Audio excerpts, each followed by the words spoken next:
In the quiet currents of your own mind, there is a river.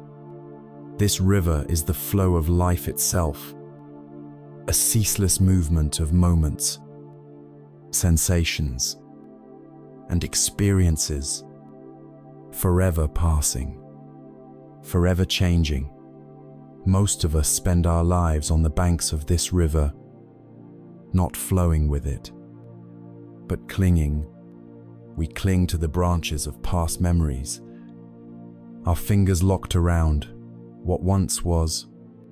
We grasp at the stones of future plans, desperately trying to secure a footing in a stream that cannot be held. We hold on to ideas of who we are, to pains we have endured, to joys we are terrified to lose. This clinging, this white-knuckle grip on the banks of what we believe to be reality, feels like safety. It feels like control. But if you pause, if you truly listen to the deepest part of yourself, you may notice that this constant holding on is the very source of your exhaustion. It is the silent weight you carry through your days, the invisible tension in your shoulders, the quiet hum of anxiety that underlies even your most peaceful moments. We live in an age of profound restlessness, a world that demands we hold on tighter than ever. We are burdened by the ghosts of yesterday and haunted by the specters of tomorrow.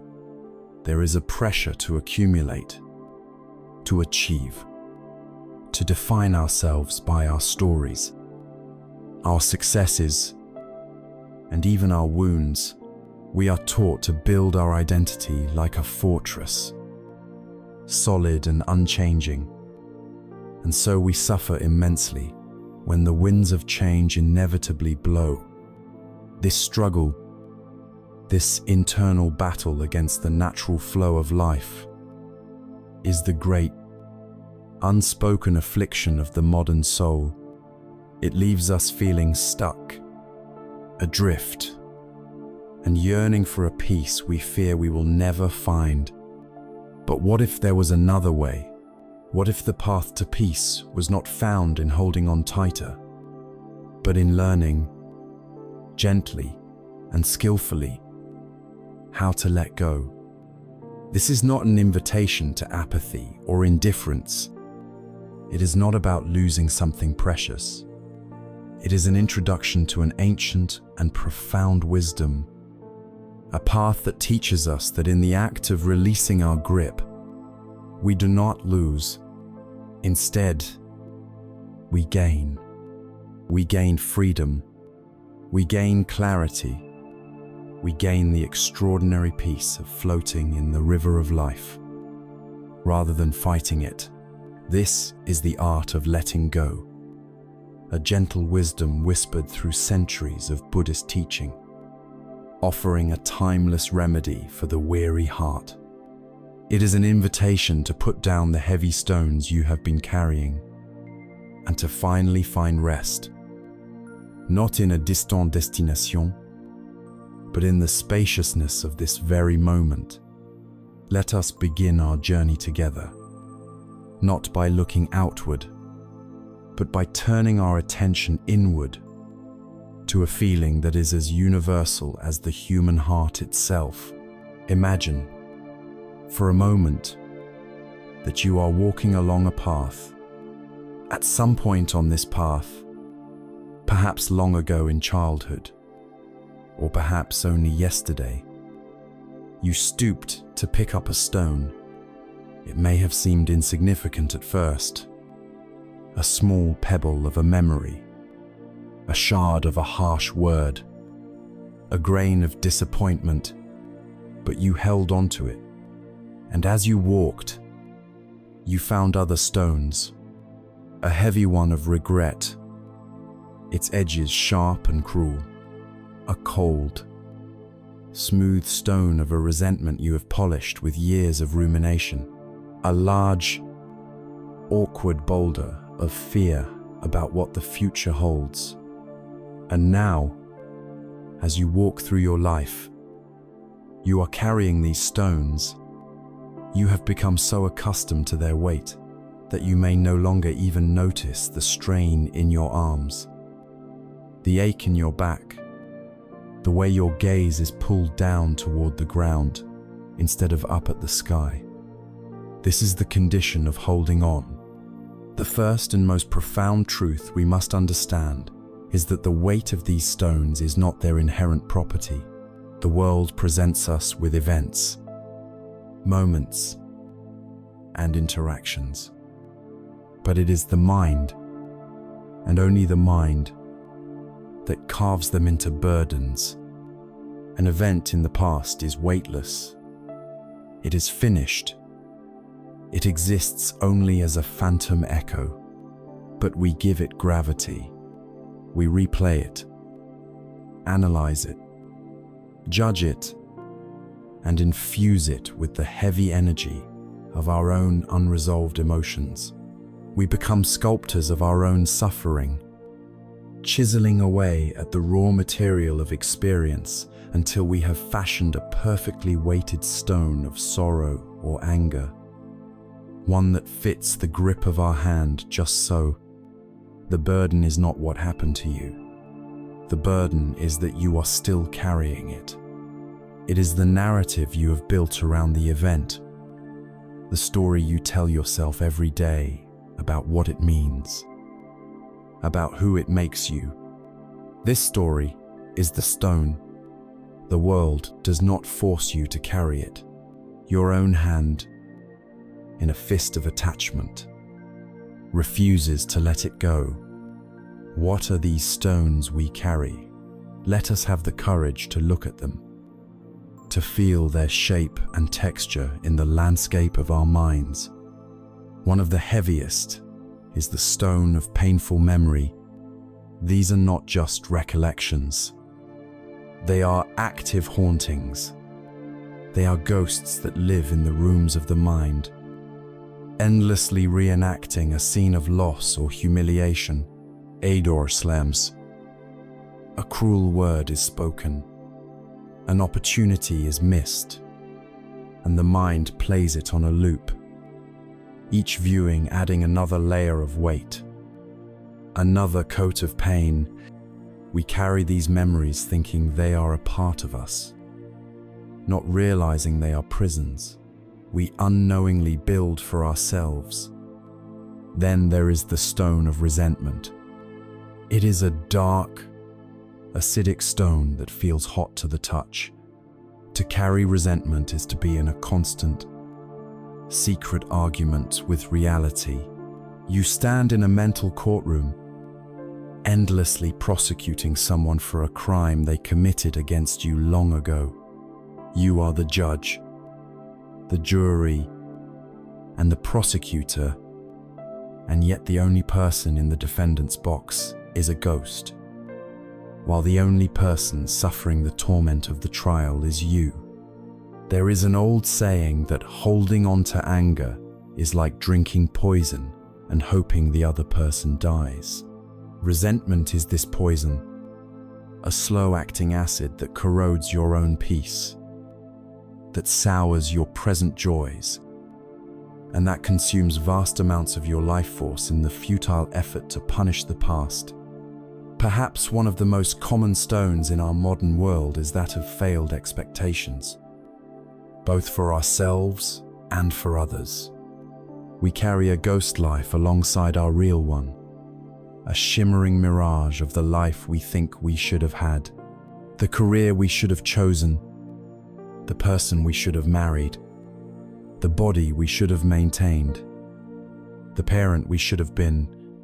This phantom life is always more perfect, more fulfilling, and its silent judgment makes our actual life feel like a constant failure.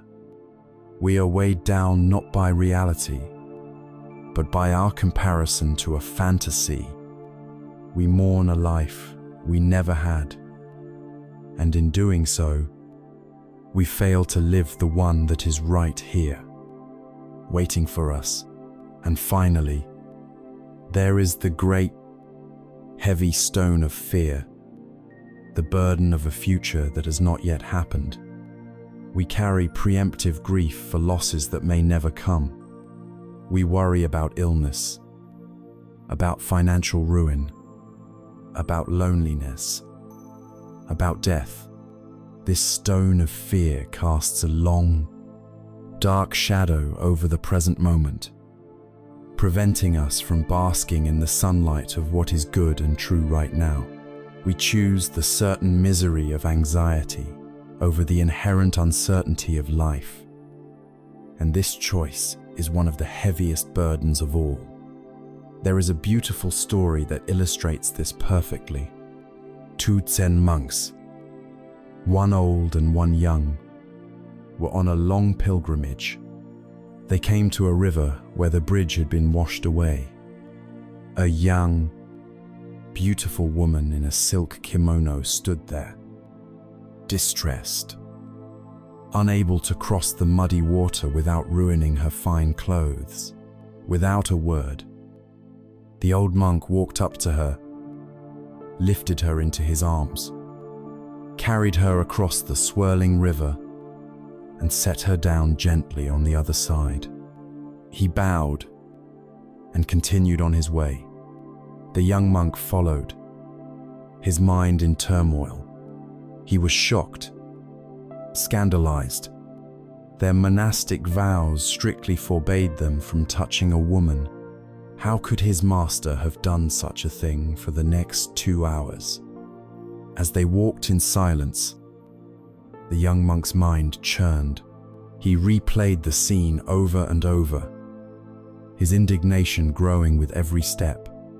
He imagined the whispers, the potential damage to their reputation. He was carrying the event like a massive, unseen weight on his shoulders. Finally, unable to bear it any longer, he burst out, "Master, how could you do that? Our rules, our vows, you are forbidden to touch a woman, yet you carried her in your arms." The old monk looked at his young companion, his eyes filled with a gentle compassion. He replied softly, "I left the woman by the river 2 hours ago. Are you still carrying her?" This question is for all of us. What are you still carrying? Which arguments? Which injustices? Which people have you been holding in your mind? Long after the moment has passed, why do we do this? One reason is a strange comfort in familiarity. Our pain, our burdens, can become a familiar landscape. We know its contours, its dark valleys, its sharp peaks. The thought of letting it go can be frightening because we do not know what lies beyond it. The absence of the familiar weight can feel like a terrifying void, a loss of gravity. Who are we without our sadness? Who are we without our story of being wronged? This leads to the deepest reason we cling: identity. We fuse ourselves with our stones. Our suffering becomes our story. I am a survivor of a difficult childhood. I am a person who was betrayed. I am someone who struggles with anxiety. These statements may be true, but they are not the whole of you. They are stories, labels. When we identify with them completely, letting go of the pain feels like letting go of who we are. It is a kind of death. We fear that without the weight of our past, we will simply float away, becoming nothing and no one. We would rather be someone who suffers than no one at all. And so we pay the price. The cost of carrying these stones is a profound, soul-deep exhaustion that no amount of sleep can cure.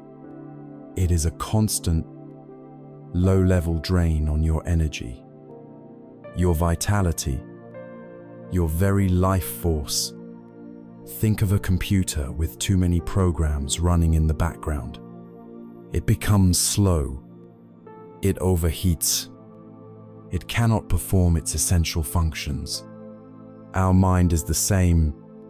When it is consumed with the task of holding on to the past and worrying about the future, it has no energy left for the present. The ultimate price of holding on is life itself. It is the missed sunset because you were replaying an argument in your head. It is the unheard laughter of a child because you were worrying about next month's bills. It is the unfelt warmth of a loving embrace because you were cloaked in the cold chill of an old resentment. To recognize this, truly, is the first step toward freedom. To look at your own hands and see the fist you are making, to feel the weight and the strain, and to acknowledge, without judgment, that you are the one who is holding on. The journey of letting go does not begin with a great, heroic effort to throw the stone away. It begins with a much quieter, much gentler act. It begins with the simple recognition of the stone itself, to see it for what it is, not an inseparable part of you, but something you have been carrying. And once you have seen it, a new possibility emerges, the possibility of loosening your grip, the possibility of opening your hand, and the very first tool for this opening, the very first anchor in the storm of the mind, is something you already possess, something as close, as constant, and as vital as life itself. It is your own breath, having felt the immense weight of the stones you carry. A natural and urgent question arises in the heart. What do I do now? How can I possibly set down a burden I have carried for so long? The mind, in its cleverness, may begin to search for a complex solution, a grand strategy, a 7-step plan for liberation. It looks for a lever big enough to move the boulders of regret and fear. But the wisdom of this path is that the tool for our freedom is not complex or distant. It is, in fact, the simplest, closest, and most humble thing we possess. It is the very breath that is sustaining your life in this moment. We have forgotten it, taken it for granted, ignored its steady rhythm, but it has been with us all along, a patient and faithful companion waiting to be rediscovered. Let us explore why this simple breath is the most powerful anchor for the human mind. Your thoughts have a specific quality. They are never truly in the present. Think about it. A thought is either a memory, a replay, a reinterpretation of the past, or it is a plan, a worry, a fantasy, a projection into the future. Your mind is a time traveler, perpetually shuttling between the graveyard of what has been and the fog of what might be. Emotions often follow suit, arising as reactions to these thoughts of past and future. But the breath is different. The breath is a radical truth teller. You cannot breathe in the past. You cannot exhale in the future. The breath you are feeling right now, this very inhalation, this very exhalation, is happening in the only time that truly exists. Now, it is the living, vibrating signature of the present moment. Therefore, to bring your full attention to your breath is to perform a revolutionary act. It is to call your time-traveling mind home. It is to leave the phantoms of yesterday and tomorrow and to land fully and completely in the reality of the here and now. So, let us try this together. There is no need for any special posture. though it helps to sit or lie in a way that allows your body to be at ease. Your spine relatively straight, but not rigid. Allow your eyes to gently close, or if you prefer, rest your gaze softly on a point, a few feet in front of you. There is nothing to achieve, nothing to force. Your first instruction is the most liberating of all. Do not try to change your breath in any way. You are not trying to breathe more deeply, or more slowly, or more perfectly. Your breathing has been managing itself perfectly your entire life. For these next few moments, your only task is to become a silent, curious witness to this natural process. Your task is to feel it. Bring your awareness to the physical sensations of breathing. You might notice the air entering your nostrils. You might feel a subtle coolness as the air comes in, and a subtle warmth as the air goes out. Rest your attention right there, at the threshold of the body, feeling just this simple, recurring sensation. Or perhaps it is easier for you to feel the breath in your body. You can place your awareness on your chest, feeling the gentle expansion as you inhale and the gentle deflation as you exhale. Or you can rest your attention on your abdomen, feeling the soft rise with the in-breath and the soft fall with the out-breath.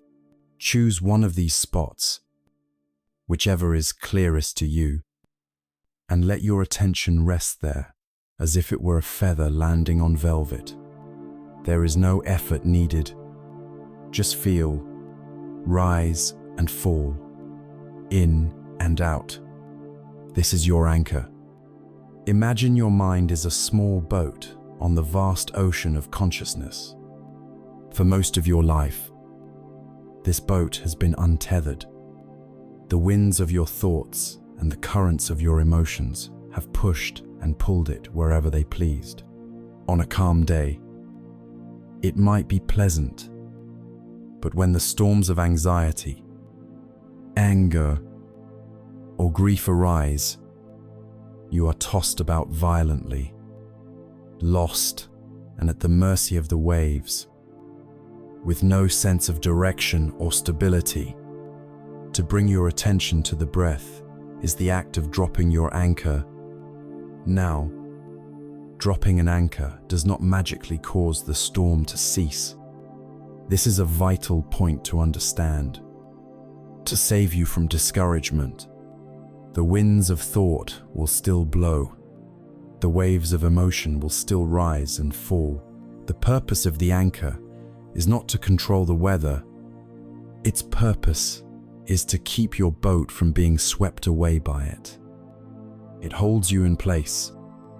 While anchored to the breath, a wave of sadness may rise, but it will not capsize you. A gust of anxious thought may blow, but it will not carry you miles away into the fog. You remain in the present moment, experiencing the weather of your mind from a place of stability rather than from within the chaos. And what happens, inevitably, is that the mind will wander. This is what minds do. You will be resting your attention on the breath, and suddenly you will realize you are no longer there.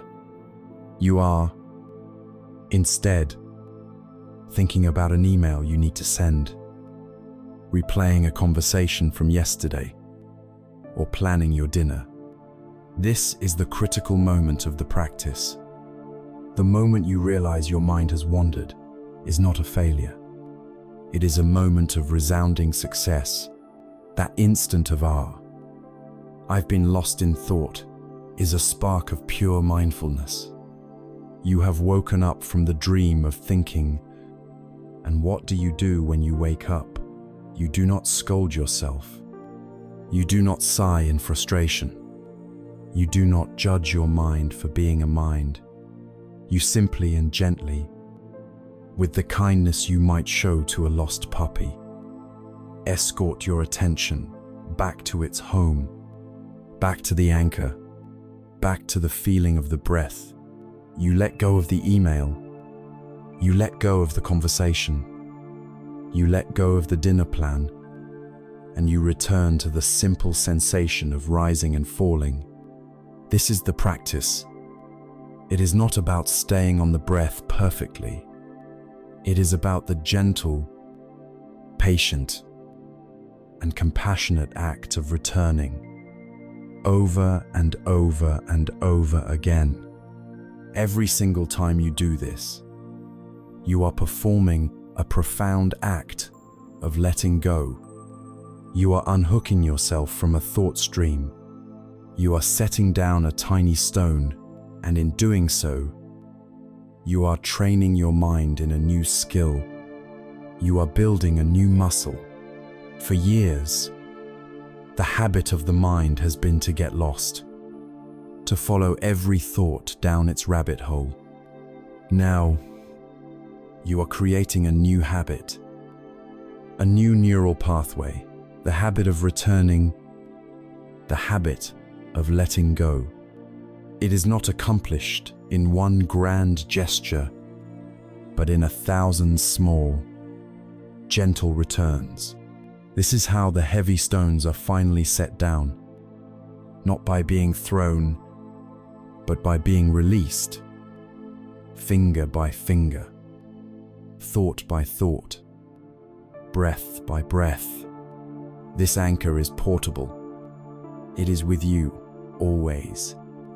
You can drop it in the middle of a stressful traffic jam, taking one conscious breath. You can drop it just before a difficult conversation, feeling the rise and fall of your own abdomen. You can drop it while washing the dishes, feeling the air on your skin and the simple reality of the moment. It is your constant refuge, your ever-present gateway back to the sanity of the now. And as you spend more time resting at this anchor, something remarkable begins to happen. Because you are no longer being violently tossed about by the waves, you can begin to see them more clearly. You are held steady by the breath. And from this stable vantage point, you start to notice the very nature of the ocean itself. You see that every thought, every feeling, every sensation, no matter how powerful or overwhelming it seems, follows a predictable pattern. It arises from the stillness, swells to a peak, and then, inevitably, it dissolves back into the stillness from which it came. Nothing stays. The fiercest wave of anger eventually subsides. The deepest trough of sorrow eventually levels out from the quiet stability of your anchor. You are given a direct insight into the most fundamental law of all existence. You begin to see, with undeniable clarity, that everything is flowing, everything is a part of a great, ceaseless river of change, resting at the anchor of your breath, held steady in the quiet harbor of the present moment. You begin to notice the nature of the ocean around you. You see the waves of thought and feeling as they form, crest, and dissolve back into the vast stillness. From this place of stability, a profound and universal truth begins to dawn, not as a concept you have learned, but as a reality you are directly experiencing. This is the truth of impermanence. In the ancient Pali language, it is called anicca. It is the first great mark of existence, the fundamental rhythm of the cosmos. It is the simple, radical, and unwavering law that says everything changes. Nothing, absolutely nothing, is permanent. Look first at your own body. This physical form that you call me feels so solid, so constant, yet it is a flowing river of change. The body you have today is not the body you had 7 years ago, as its cells have almost entirely been replaced. The face that looks back at you from the mirror is not the face of your childhood, nor is it the face of your old age.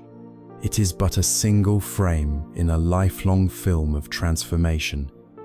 Right now, in this very moment, hairs are growing, skin cells are dying, food is being digested, and electrical impulses are firing through your nervous system. Your body is not a static object. It is a dynamic process. A verb, not a noun. To see your body not as a solid entity, but as a slow-motion waterfall of biological events, is to see the truth of impermania in your own flesh and bones. Look then at your feelings, the weather patterns of your inner world. No feeling has ever lasted forever. Think of a moment of the purest joy you have ever experienced. A moment of profound love, exhilarating success, or perfect peace. Where is that feeling now? It has passed. Its memory may leave a beautiful, warm glow, but the intense, vibrant energy of the feeling itself has dissolved. Now, think of a moment of the deepest sorrow, a time of heartbreaking grief, crushing failure, or intense anger. Where is that feeling now? It too has passed. You survived it. It washed through you.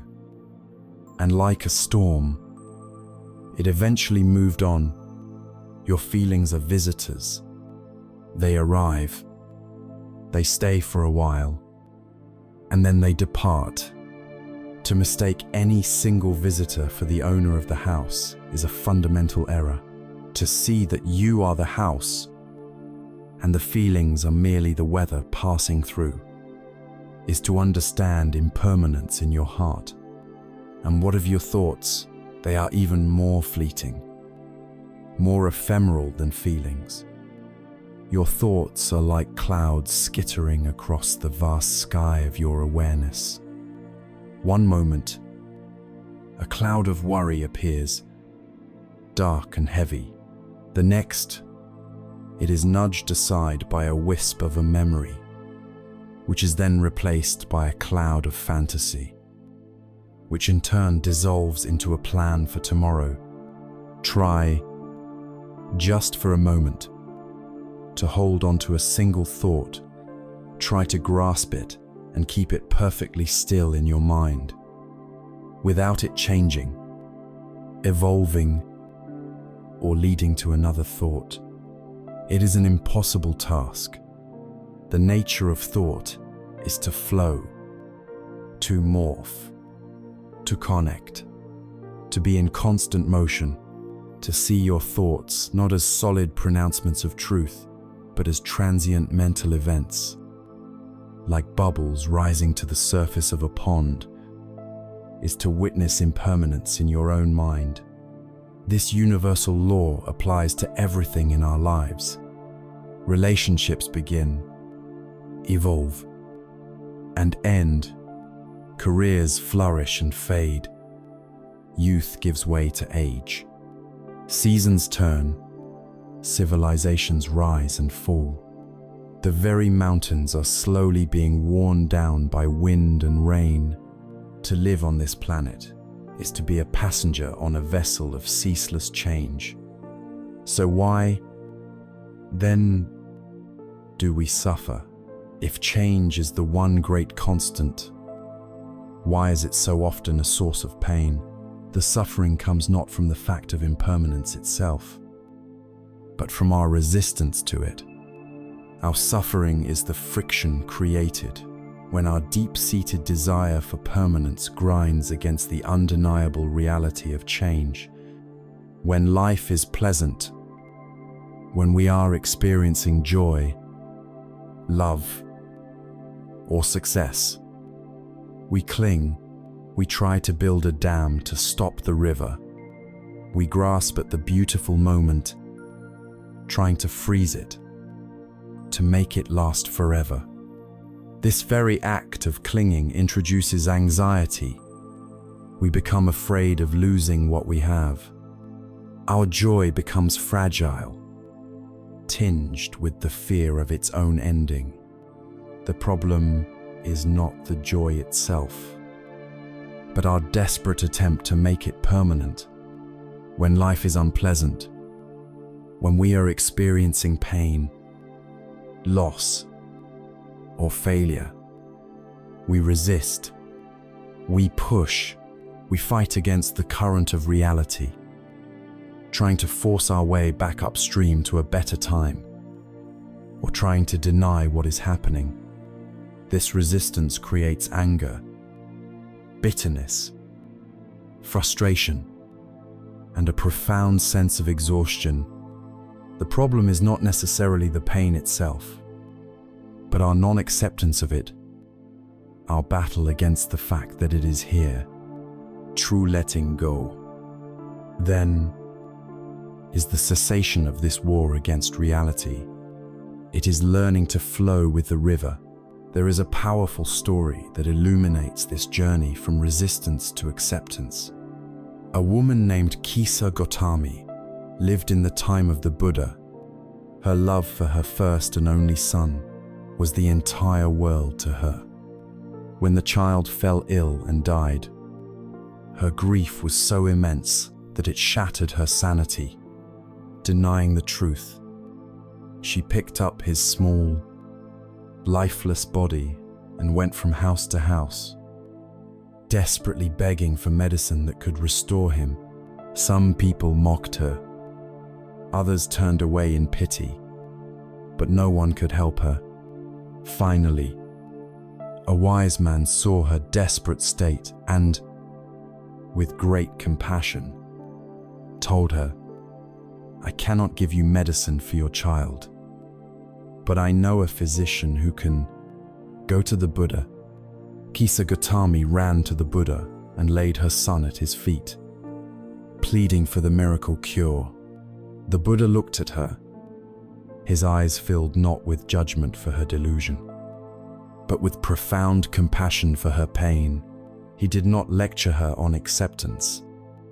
He met her where she was. "There is only one way to heal your son," he said. "You must go back into the village and bring me a single mustard seed. But it must be from a house where no one has ever died, where a child, a spouse, a parent, or a servant has never been lost." Filled with a surge of hope, Kisa Gotami rushed back to the village.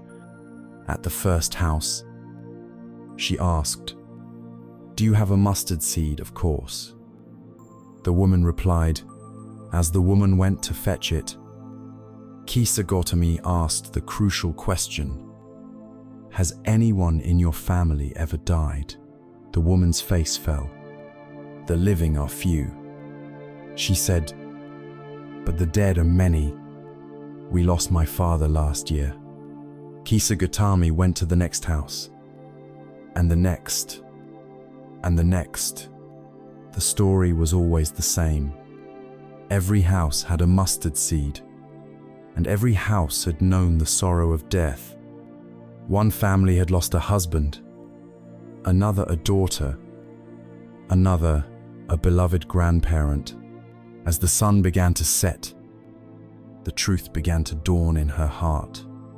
She was not alone in her grief. Her pain was not a unique curse upon her. It was the shared, universal condition of being human. The personal tragedy of "my son is dead" began to dissolve into the universal understanding that all beings are mortal. She went to the charnel ground outside the village and laid her son's body to rest. She had not found the magical mustard seed, but she had found something far more precious: wisdom.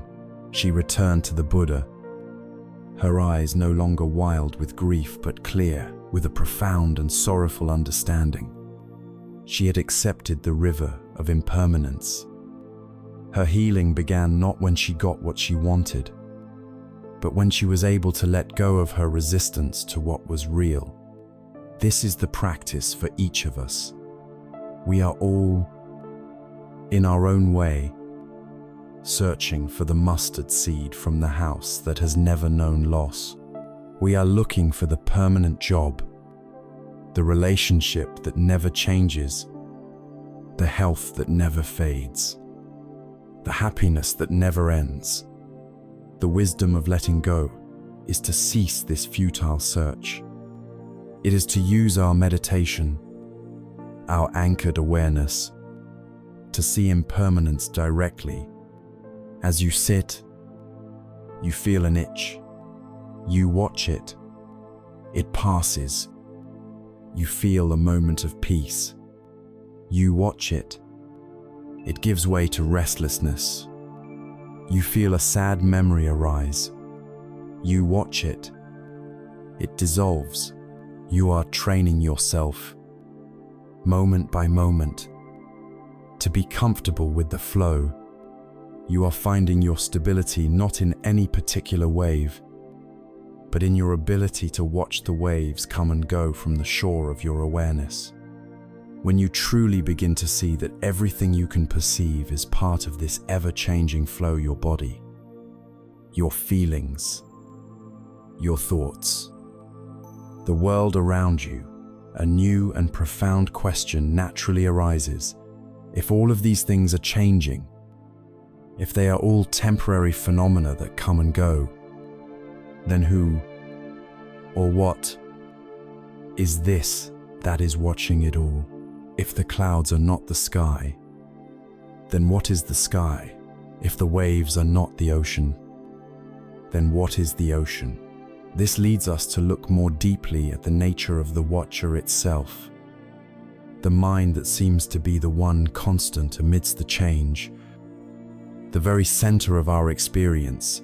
Having found your anchor in the breath, and having witnessed from that stable shore the great flowing river of impermanence, a vital question begins to echo in the quiet spaces of the mind.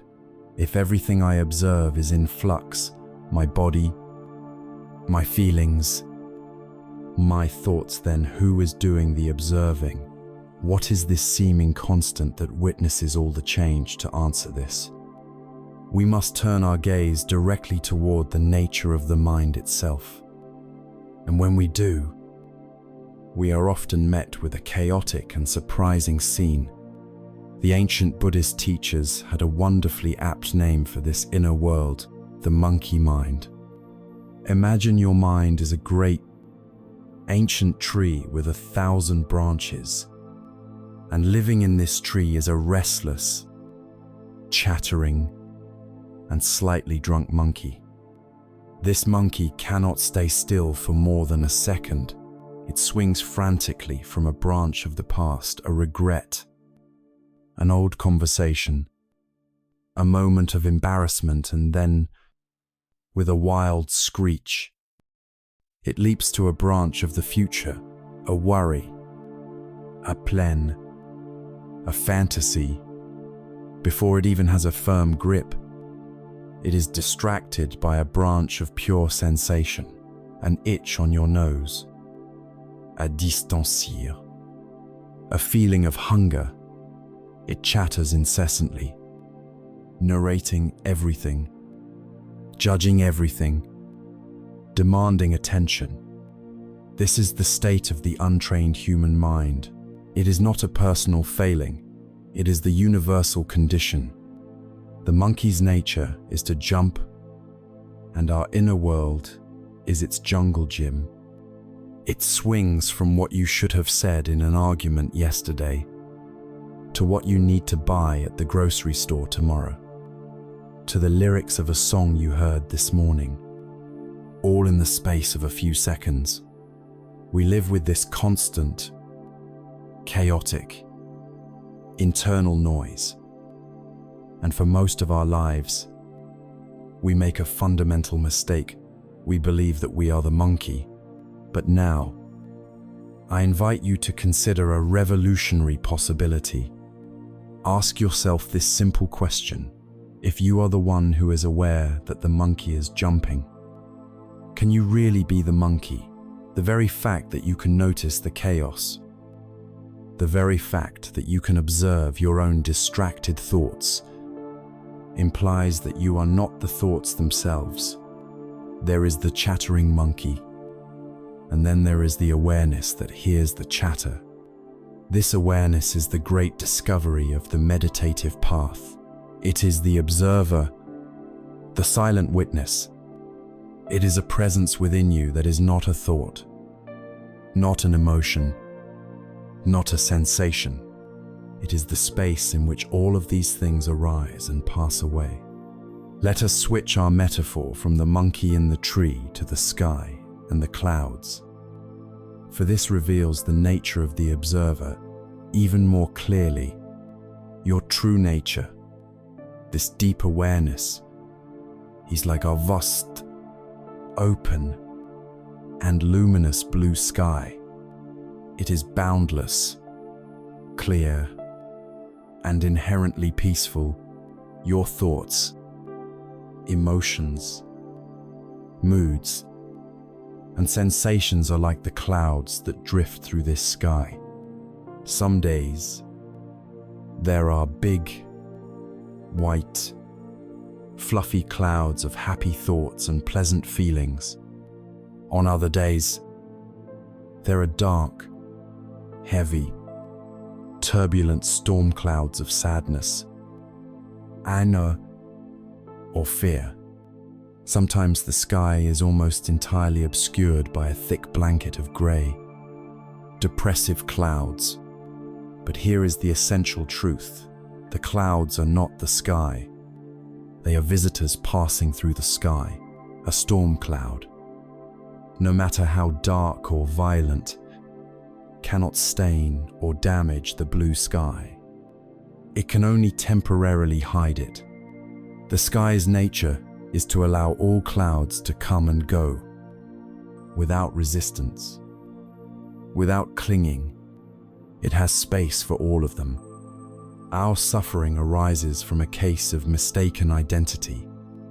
We forget that we are the sky, and we believe that we are the cloud. When a dark cloud of sadness drifts in, we say, "I am sad." We contract around it, become it, and believe that the entire sky is now made of sadness. When a storm of anger blows through, we say, "I am angry," and we become the storm, tossed about by its winds. The practice of mindfulness, the art of letting go, is the ongoing process of shifting our identification from the fleeting clouds back to the vast, unchanging sky of awareness. It is the subtle but profound shift from saying, "I am sad," to "I am aware of a feeling of sadness passing through me." In that space, in that shift of perspective, lies all of our freedom. So how do we cultivate this? How do we stop chasing the monkey and learn to rest as the sky? The first step is not to fight the monkey or to try and get rid of the clouds. This only creates more struggle and more clouds. The goal is simply to create a little bit of distance, a little bit of space, so that you are no longer fused with your mental activity. And for this, we have a simple but profoundly powerful technique: labeling. As you sit in quiet observation, anchored by your breath, you will notice thoughts arising.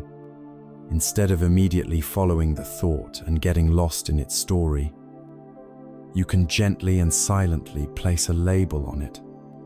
If you find yourself worrying about a future event, instead of letting the spiral of anxiety build, you can just notice it and mentally whisper, "Worrying Or planning. You have named the activity of the monkey without getting caught on its branch. If a memory of a past hurt arises, bringing with it a pang of sadness, you can label it remembering or sadness. You are not judging it. You are not pushing it away. You are simply acknowledging its presence, like a naturalist identifying a bird that has landed nearby. Ah, a worrying thought has landed. Ah, here is a cloud of anger. This simple act of labeling is incredibly powerful for two reasons. First, it immediately externalizes the thought. It turns the thought from an identity, I am anxious, into an object of observation. I see a thought of anxiety. This creates a gap between the observer and the observed. In that gap, you are free. You are the sky again, not the cloud. Second, labeling cuts the chain of association. A single thought is often just a hook that the mind uses to pull you into a long, elaborate story. By simply labeling the initial thought, thinking you refrain from biting the hook, you are no longer obligated to be a character in the mental drama. You can remain in the audience, watching the play of the mind with a calm and detached interest. This practice requires a gentle and curious attitude. You are becoming an explorer of your own inner landscape. Your job is not to control the landscape, but simply to map it out. When you see the monkey swinging wildly, you can even smile with a sense of compassionate understanding. Look at it. Go today. You might say to yourself, it's very busy. This lightheartedness is the antidote to the grim struggle we usually have with our own minds. We are not trying to cage the monkey. We are just learning to stop feeding it bananas. Every time you notice you are lost in thought, and you gently label it and return to the breath, you are taking a banana away from the monkey and giving food to the observer. You are strengthening your connection to the sky. Gradually, as you practice this, the sky of your awareness begins to feel more spacious. The clouds may still come, the storms may still gather, but they feel less personal, less threatening. You realize that you are the container for the storm, not the storm itself. You can hold it all with a newfound sense of grace and equanimity. The monkey might still chatter, but its voice becomes background noise rather than the sole narrator of your life. You are discovering a silent, peaceful center within yourself that is untouched by the chaos. In discovering this distinction between the chattering monkey mind and the silent observer, we are led to a new, deeper question. We see that the monkey is not us, but it is certainly very convincing. What is the force that glues our attention to the monkey's antics? What is this powerful sense of me that takes everything so personally, that gets hurt by the past and frightened by the future? This construct, this story of a separate, solid self at the center of all the drama, has a name. It is the ego, and in order to find true freedom, we must have the courage to look directly at this ego, not as an enemy to be destroyed, but as a misunderstanding to be lovingly dismantled. We have journeyed inward, distinguishing the silent, spacious sky of awareness from the frantic chatter of the monkey mind.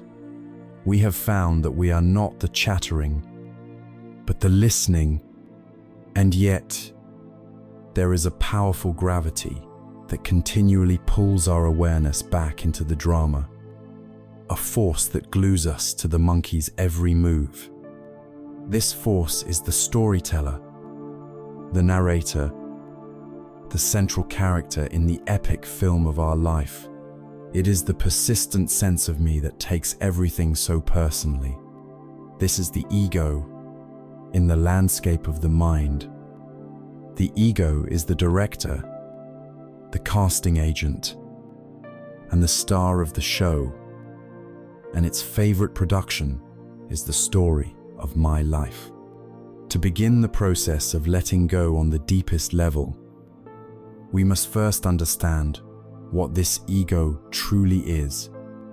We tend to think of ourselves as something solid, continuous, and essential, like a diamond at the core of our being, the profound insight of the meditative path, however, reveals that there is no diamond. The ego is not a solid entity. It is a collage, a scrapbook assembled over a lifetime. It is a construct, pieced together from fleeting thoughts, borrowed ideas, random memories, and social conditioning. We have spent our whole lives curating this scrapbook, and then we have mistaken the book for the reader. Let us look at the materials used to create this collage of self. The primary ingredient is story. From a young age, we begin to weave a narrative about who we are.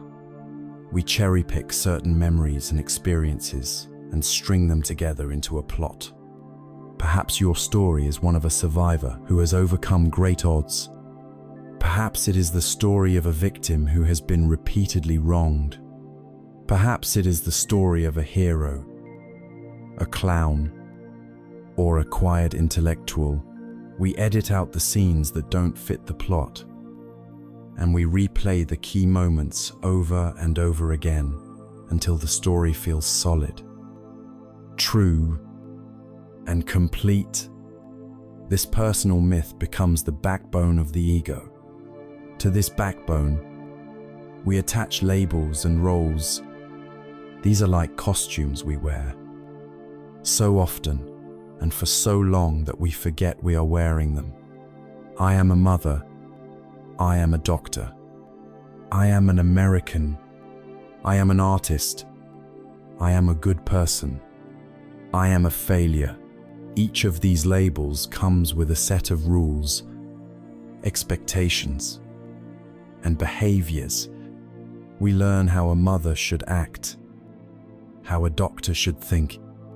We cling to these roles because they give us a sense of place and purpose. The role becomes a substitute for a true identity. The ego then extends its territory beyond our own skin, identifying with external things. Our possessions become extensions of ourselves. My house, my car, my clothes. An insult to my car feels like an insult to me. Our accomplishments also become part of the collage. My degree, my job title, my wealth, my reputation. We polish these achievements and display them prominently in our scrapbook, hoping they will prove that we are valuable, that we are real. Even our body becomes just another part of the story. We identify with its temporary state. I am young. I am old. I am beautiful. I am sick.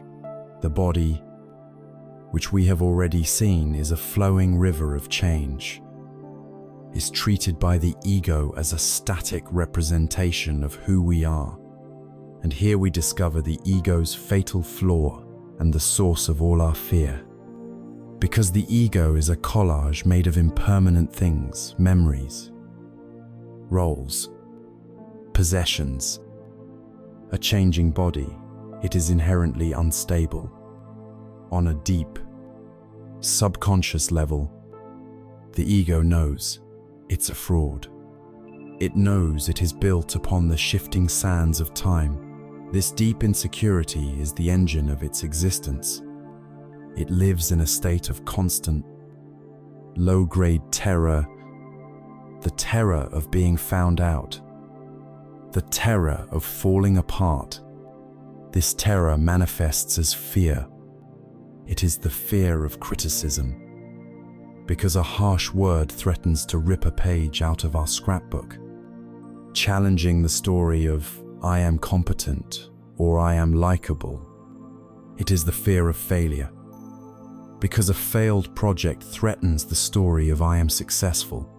It is the fear of loss, because losing a job or a relationship means losing a key part of the costume we wear. And the ego's ultimate terror, the fear that underlies all other fears, is the fear of being a nobody. It is the fear that if the story stops, if the roles are taken away, if the collage is dismantled, there will be nothing left. This is the fear of annihilation. To protect itself from this fear, the ego becomes a tireless border guard, constantly patrolling the perimeter of our identity.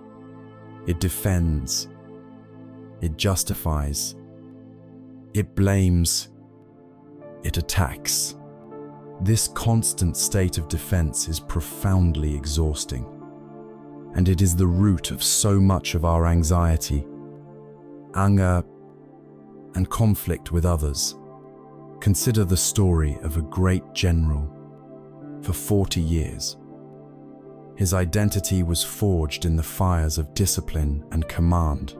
His uniform, his titles, his authority, these were the pillars of his world.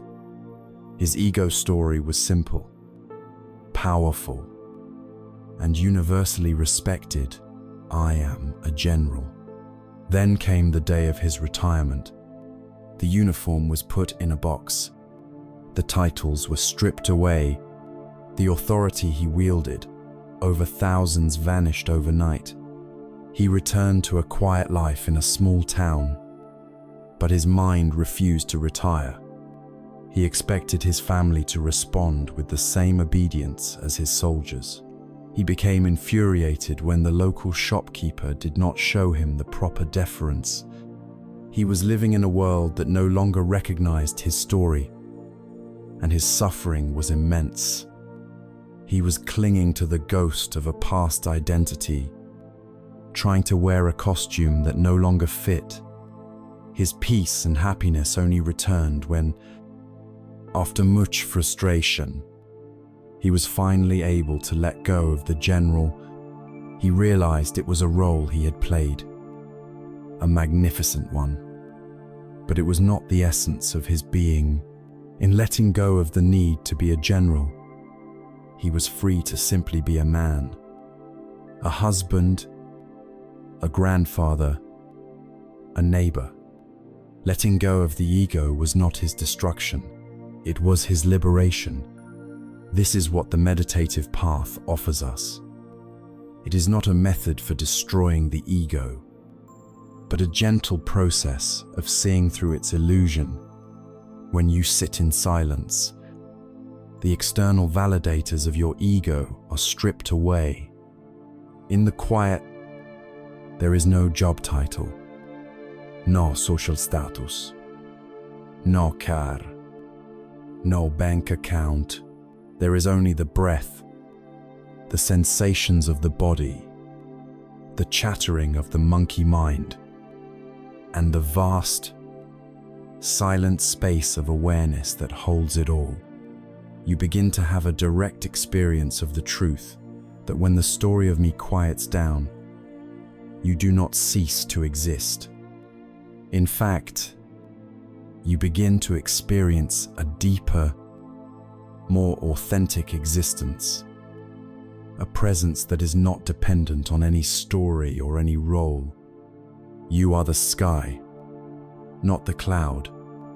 You are the awareness, not the thought. This is the ultimate act of letting go. It is not about becoming a passionless, ambitionless zombie. It is about realizing you are not the character you are playing in the movie of your life. You are the screen on which the movie is being projected. When you realize this, you can still play your part and play it beautifully. You can be a mother, a doctor, an artist, but you wear these roles lightly, with a sense of freedom and even playfulness. An insult is no longer a threat to your existence. It is simply a line of dialogue. A failure is no longer a verdict on your worth. It is simply a plot twist. You are no longer defending a fragile, fabricated fortress. You are resting in the open, boundless space of your true nature. This deconstruction of the ego is not a vague or mystical process. The Buddhist teachings, with their characteristic psychological precision, provide a detailed and systematic map for this very inquiry. This map breaks down our entire subjective experience of self into 5 fundamental components, or aggregates. They are known as the 5 skandhas, which can be translated as the 5 heaps, or the 5 bundles of grasping that create the illusion of a solid, independent self. By taking this collage of the ego and carefully examining each of its constituent parts, we can see for ourselves, with unshakable clarity, that none of them contains a permanent, unchanging me. This forensic investigation of the self is our next step, a journey into the very anatomy of our experience. Having seen that the ego is not a solid diamond but a fragile collage, a story we tell ourselves, we are now ready to perform a deeper investigation. We will move beyond metaphor and engage in the practice of radical inquiry, using the precise analytical tools provided by the Buddha himself. This is the anatomy lesson of the self. We are going to take the entire sum of our subjective experience, everything we can possibly call me or mine, and dissect it, piece by piece, to see if we can find a permanent, independent self anywhere within it. This framework for investigation is called the 5 skandhas, a Sanskrit term that can be translated as the 5 heaps or bundles of grasping. Imagine our sense of self is like an onion. We believe there must be a solid core inside. Now, with gentle, meditative precision, we will begin to peel back the layers. The first layer, the most obvious and tangible part of ourselves, is form, or rupa. This bundle includes our physical body, our flesh, bones, and blood.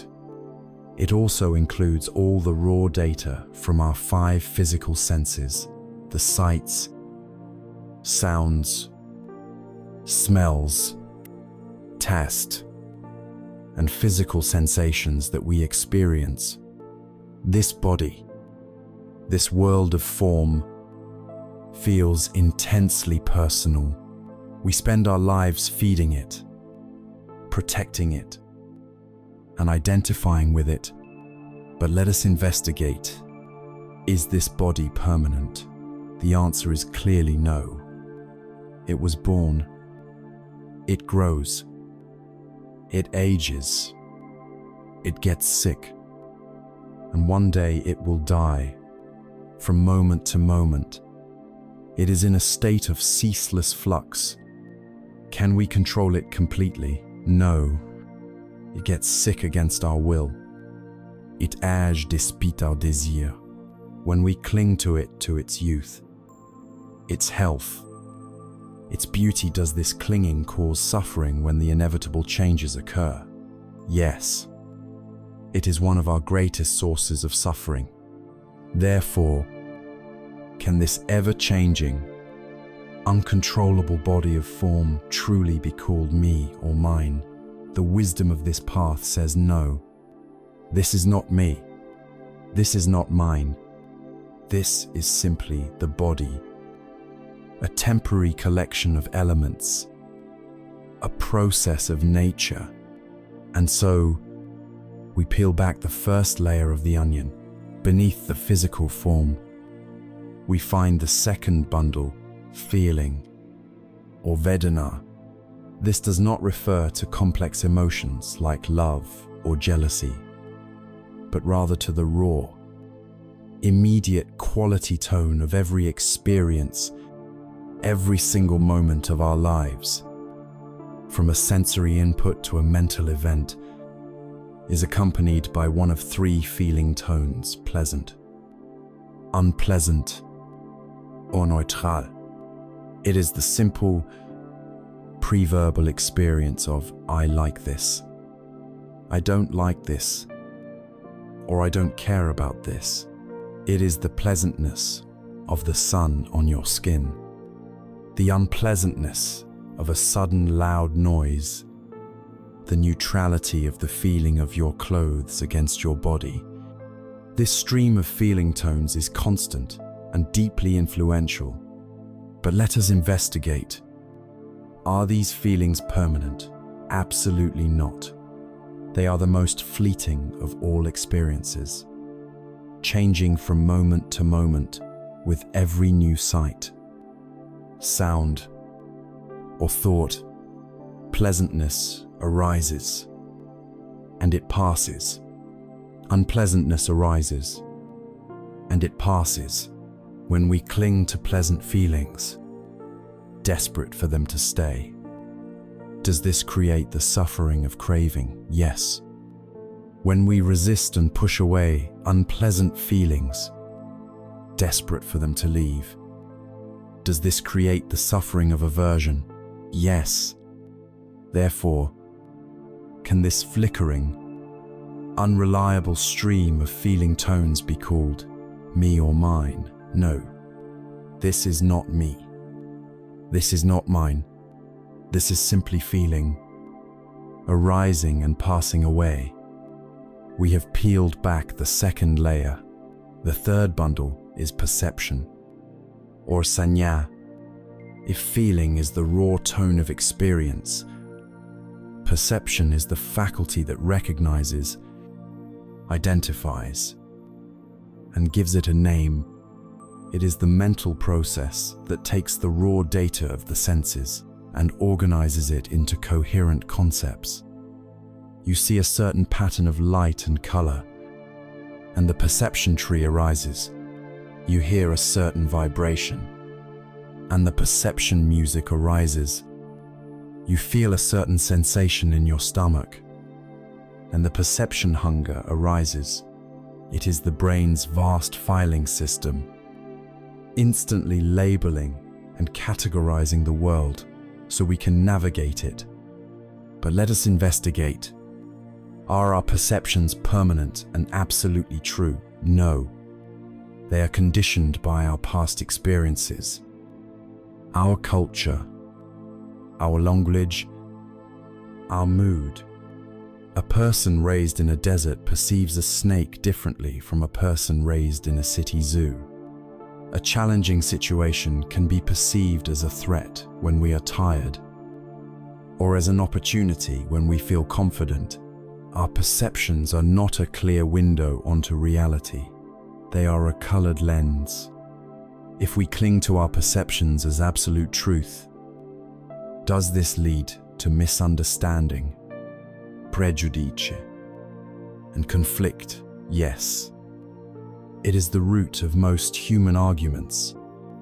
Therefore, can this conditioned, fallible, and ever-shifting faculty of perception be called me or mine? No. This is not me. This is not mine. This is simply perception. The third layer of the onion is gone. The fourth layer is perhaps the most complex and personal. It is mental formations, or sankhara. This massive bundle includes all of our other mental activities. It contains our habits, our biases, our opinions, our beliefs, our moods, our intentions, our desire, our volitions, our fears, and our dreams. All the chatter of the monkey mind belongs here. It is our character structure, our personality. It is everything that we would normally point to and say, "That's me."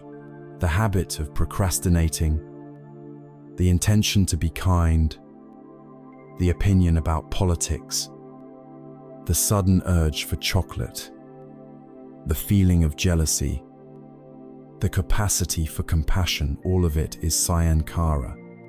But let us investigate. Are these mental formations permanent? No. Our opinions change. Our habits can be broken. Our moods shift like the weather. They are all conditioned processes arising from causes and conditions. If we identify with them, I am an angry person. I am a lazy person. I am a creative person. Do we create a fixed and limiting prison for ourselves? Unable to see our potential for change? Yes. Profoundly so. Therefore, can this vast, churning, and conditioned collection of mental habits and reactions be called me or mine? This is not me. This is not mine. These are simply mental formations, arising and passing away. The fourth and thickest layer has been peeled away. Now we arrive at what seems to be the very last layer, the one we are most certain must be the core. This fifth bundle is consciousness, or vijnana. This is the raw faculty of knowing, the basic capacity of awareness itself. There is eye consciousness that knows sights, ear consciousness that knows sounds, nose consciousness that knows smells, and mind consciousness that knows thoughts and feelings. This feels like the final candidate for the self. Surely, I am this awareness that knows my experience. But we must investigate with the same ruthless honesty. The Buddha's most subtle and crucial insight was this: consciousness is not a standalone, independent entity. It is utterly dependent on an object. Eye consciousness cannot exist without a sight. Mind consciousness cannot exist without a thought, a feeling, or a perception to be conscious of. It does not exist on its own. It arises in relationship between a sense organ and a sense object. It is a flickering event, not a continuous substance. It flashes into being with each moment of knowing and then vanishes. Because it is dependent and impermanent, can this flickering, relational faculty of consciousness truly be the solid, independent self we are looking for? No, this is not me. This is not mine. This is simply consciousness, and with that, the final layer of the onion is peeled away. And what do we find at the center? Nothing. There is no core. There is no solid thing. The onion was nothing but its layers. And the self, in exactly the same way, is nothing but the momentary coming together of these 5 bundles of experience. The self is not a noun. It is a verb. It is a process of forming, feeling, perceiving, reacting, and knowing. It's like a wave in the ocean. A wave is a real event. You can see it and experience it, but you cannot pull the wave out of the ocean and have it stand by itself. The wave is nothing but the ocean, in a temporary, moving form. Likewise, The self is a real experience, but it has no separate, independent existence apart from the 5 flowing processes that constitute it. Realizing this does not mean we are annihilated. The wave is not annihilated when it merges back with the ocean. It is liberated from its illusion of separateness. We are liberated from the prison of a small, fragile, solid self that must be defended at all costs. Having performed this deep, analytical dive into the very components of the self, we have seen how thoughts and reactions are just one part of this selfless process. To deepen our freedom, we must now look even more closely at how these thoughts, these mental formations, operate in our daily lives. How do they acquire such a hypnotic power over us? And how can we change our fundamental relationship to them? Moment by moment, this leads us from the anatomy of the mind to the art of working with it. Having journeyed through the intricate anatomy of the self, peeling back the 5 layers of the onion, only to find no solid core, we arrive at a place of profound potential. We have seen through direct analysis that our thoughts, as part of the bundle of mental formations, are not who we are. They are impersonal, conditioned, and impermanent events. And yet, if we are honest, we must admit that this intellectual understanding does not always stop them from feeling intensely real, personal, and powerful. Our thoughts can still feel less like passing clouds and more like heavy, iron chains binding us to anxiety, sadness, and regret. The next step in our liberation, then, is to change our fundamental relationship with these thoughts, to learn how to live in the sky of awareness, rather than being imprisoned by the weather. The first and most liberating truth we must grasp is this: a thought, in and of itself, has no power. It is as weightless as a feather, as insubstantial as a wisp of smoke. A thought is a flicker of electrochemical energy in the brain. That is all. The power that a thought seems to wield comes not from the thought itself, but from a single source: the energy of your own belief. A thought is like a seed. A seed lying on a stone path is inert. But if that same seed falls on the fertile ground of your attention and is watered with the rain of your belief, it can grow into a vast and thorny bush that ensnares your entire world. The thought, "I am not good enough," is just a seed. By itself, it can do nothing, but when you consent to it, when you identify with it, when you treat it as a gospel truth, you are the one who gives it life. You animate it with your own power, and it grows into a fortress of self-doubt. The chain is not the thought. The chain is your unquestioning belief in the thought. Let us try to relate to thoughts in a new way. Imagine you are sitting quietly in a room. You can hear sounds. A car passes by outside. A bird sings. The refrigerator hums. These are auditory events in the space around you. You do not typically leap up and wrestle with the sound of the car, or try to cling to the bird's song, terrified it will end. You simply allow the sounds to arise, be known, and pass away. What if you could adopt this same attitude toward the events in the space of your mind? A thought is simply a mental sound. It arises, it is known, and if you allow it to, it will pass away. When a worrisome thought appears, instead of immediately becoming the warrior. You can simply note it as a mental event. The sound of worry. When a critical thought appears, you can note it. The sound of judgment.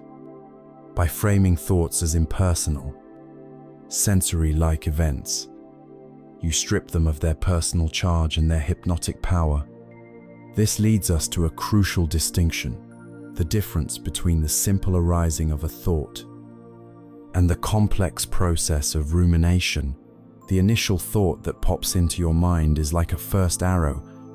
Perhaps you make a small mistake at work, and the thought, "That was clumsy."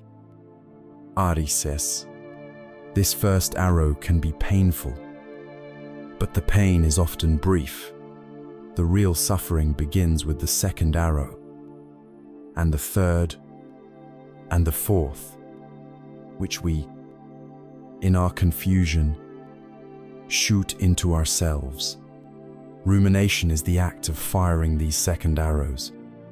After the first arrow of "that was clumsy," we fire the second arrow, "I'm always so clumsy." Then a third, "Everyone must have noticed." A fourth, "They probably think I'm incompetent." A fifth, "I'll never get that promotion." Within minutes, a single, harmless thought arrow has become a volley of self-inflicted wounds, and we are left bleeding on the floor of our own minds. The practice of letting go is not about trying to stop the first arrow. Thoughts will always arise. It is about learning to not fire the second. There is a classic Zen story that illustrates this perfectly. A man was enjoying a peaceful morning, meditating in his small boat on a misty lake. Suddenly, with a sharp jolt, another boat crashed into his. His tranquil state was shattered. His heart pounded, and rage flooded his system. He thought, "Who is the inconsiderate fool who is rowing so carelessly on a foggy morning?"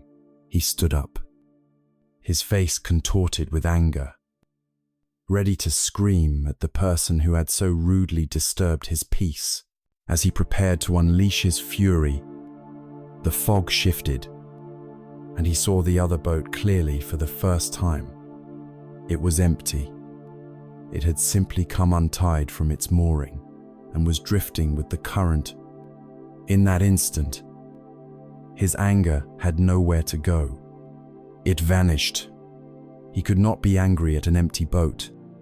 He sat back down, and in the silence, he understood. His anger was not caused by the boat bumping into him. His anger was caused entirely by his story about the boat bumping into him, the story of a careless, disrespectful person. The boat itself was empty. The profound lesson is this: most of the thoughts that bump into our awareness are empty boats, a memory from the past, a fear about the future, a self-critical judgment. They drift into us from the fog of the mind. They have no captain, no malicious intent. They are ownerless, impersonal phenomena. Drifting on the currents of conditioning, our suffering begins when we stand up and start yelling at the empty boat. We create a story. We assign blame. We generate a storm of emotion, all directed at an event that is, in itself, empty of any personal meaning. To see a thought as an empty boat is to be free from the obligation to react to it. This understanding gives rise to a beautiful and gentle practice, a mental catch and release policy. When you are fishing, you might catch a fish that is too small, or one that you do not wish to keep. You don't fight it or curse it.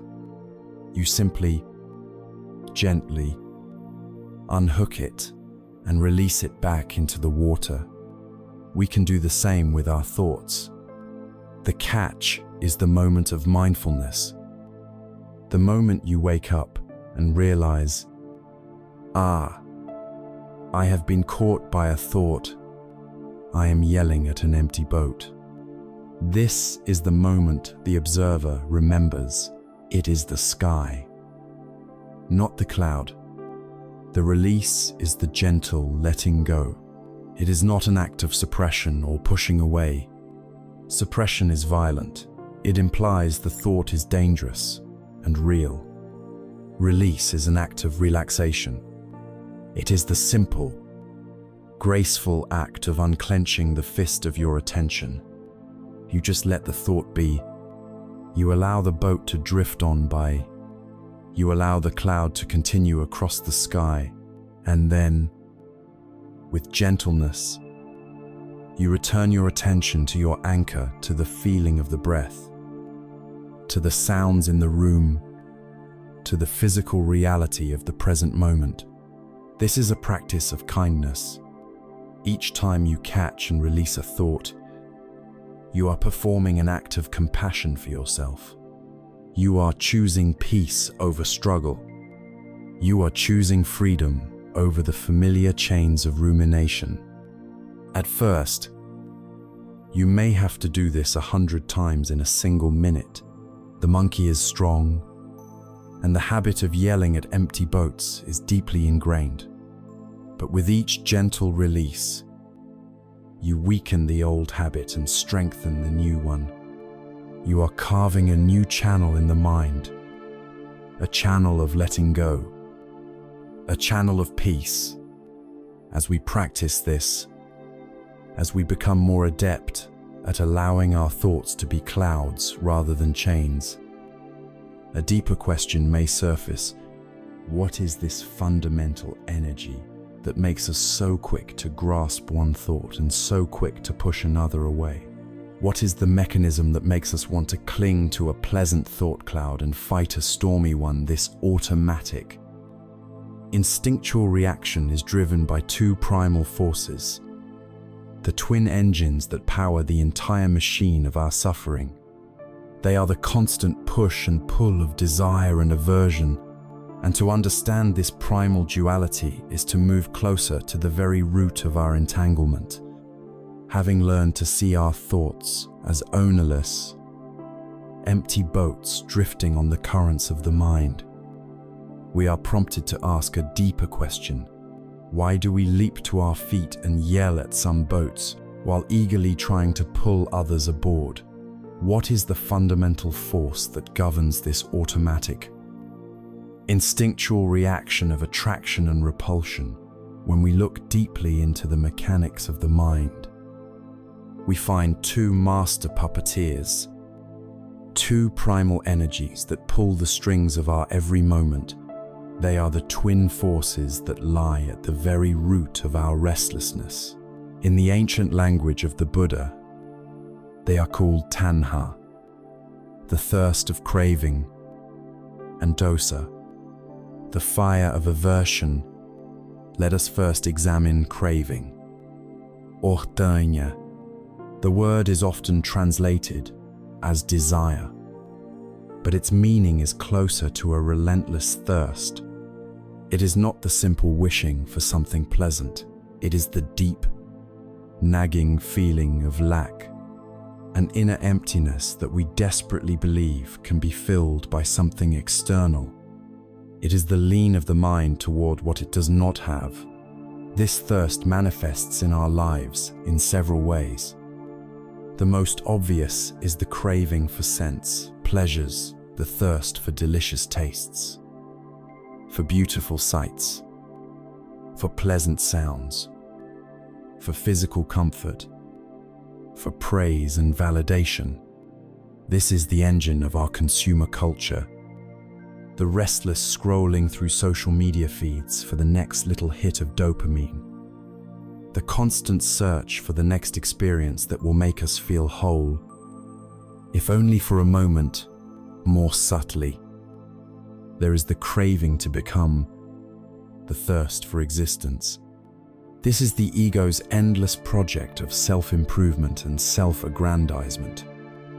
It is the thirst to be more successful, more respected, more intelligent, more spiritual. It is the fantasy that if we just achieve that next goal, get that next promotion, or find that perfect relationship, the inner feeling of lack will finally be quenched. This craving fuels our ambition, but it also ensures we are never satisfied with who or where we are right now, always living in a future that never arrives. Finally, there is the craving for non-existence, the thirst to annihilate our experience. When faced with intense physical or emotional pain, this is the deep desire for it to simply stop. It is the urge to numb out, to escape through distraction, entertainment, substances, or sleep. It is the energy that says, "I can't handle this. I want out." In its most extreme form, it is the desire for oblivion itself. All three forms of this thirst, this tanha, are born from the same illusion that our inner state of peace is dependent on manipulating our outer or inner world to our liking. The equal and opposite force is aversion, or dosa. If craving is the magnetic pull toward the pleasant, aversion is the violent push away from the unpleasant. It is the mind's recoiling, its resistance, its declaration of war on reality. Aversion's energy is hot and constricted. It manifests as a wide spectrum of feelings, from subtle irritation and impatience to frustration, resentment, anger, and all-consuming hatred. It is the anger you feel when cut off in traffic. It is the irritation that arises from a critical comment. It is the deep frustration you feel with your own perceived shortcomings. It is the physical and mental clenching against pain or sickness. Aversion is the mind screaming, "No," at the unfolding of life.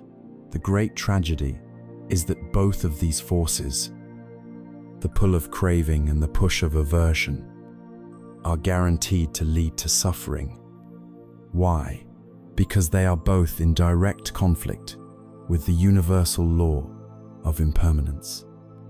When we crave and cling to a pleasant experience, we are destined for disappointment, because all pleasant experiences are, by their very nature, fleeting.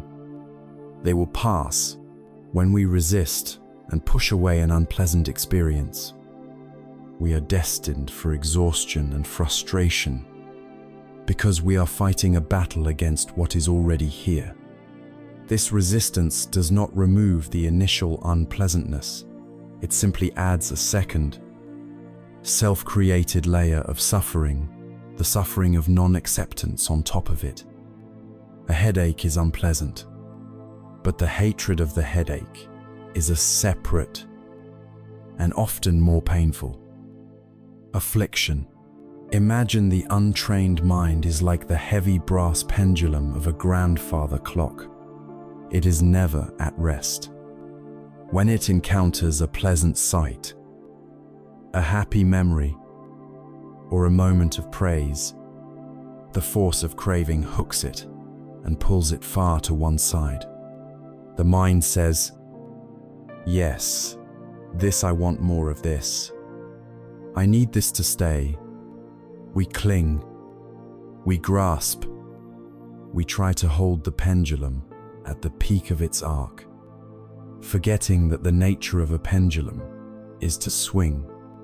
And so, inevitably, it begins its journey back. The pleasant moment fades.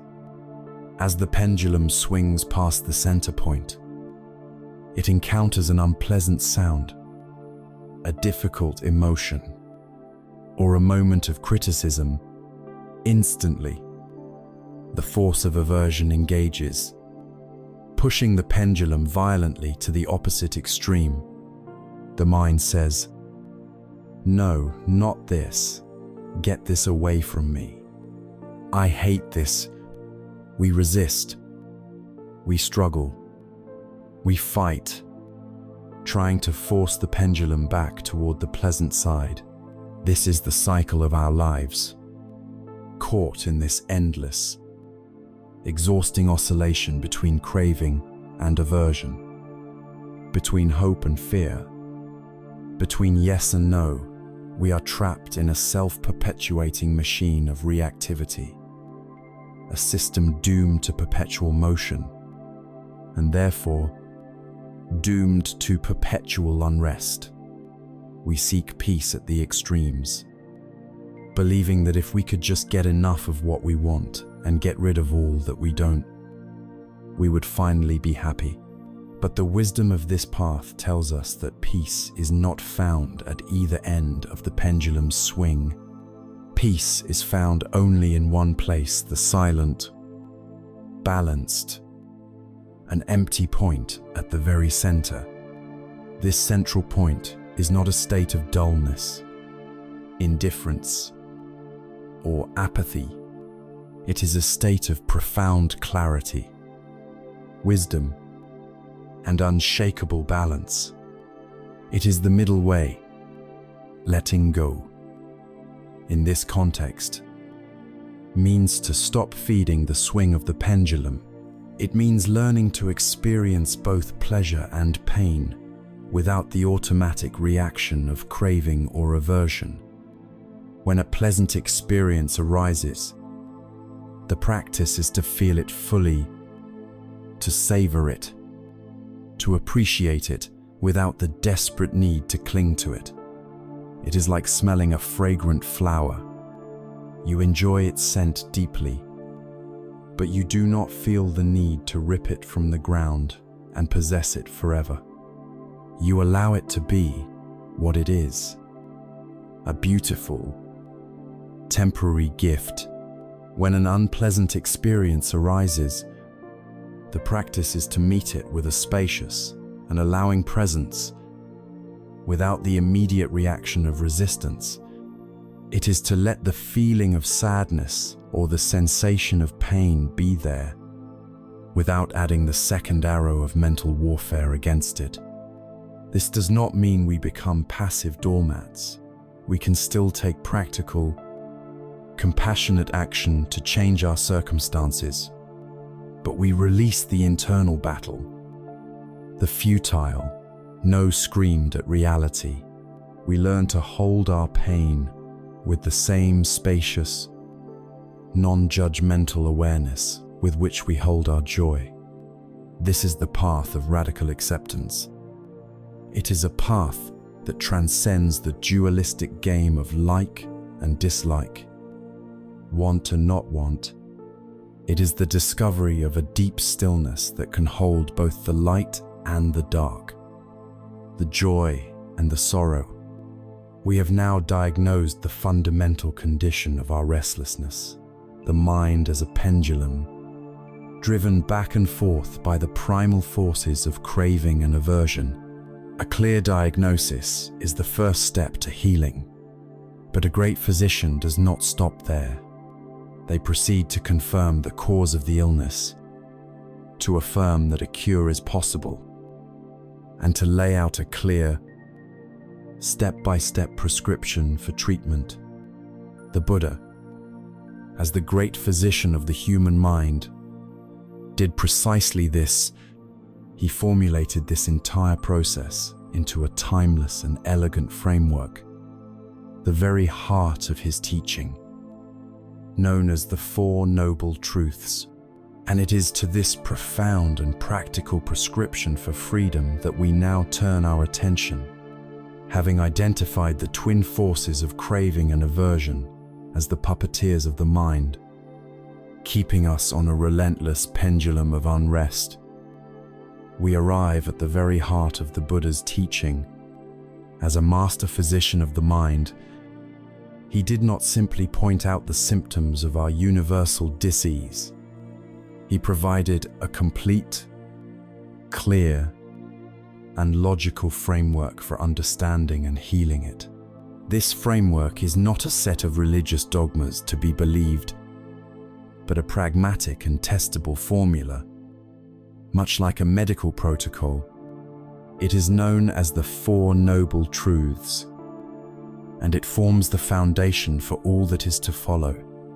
To encounter these truths is to sit down with the great physician and receive, with compassionate clarity, a diagnosis, a cause, a prognosis, and a cure for our deepest suffering. The first noble truth is the diagnosis. There is suffering. The Pali word is dukkha, and while it is often translated as suffering, its meaning is far more subtle and pervasive.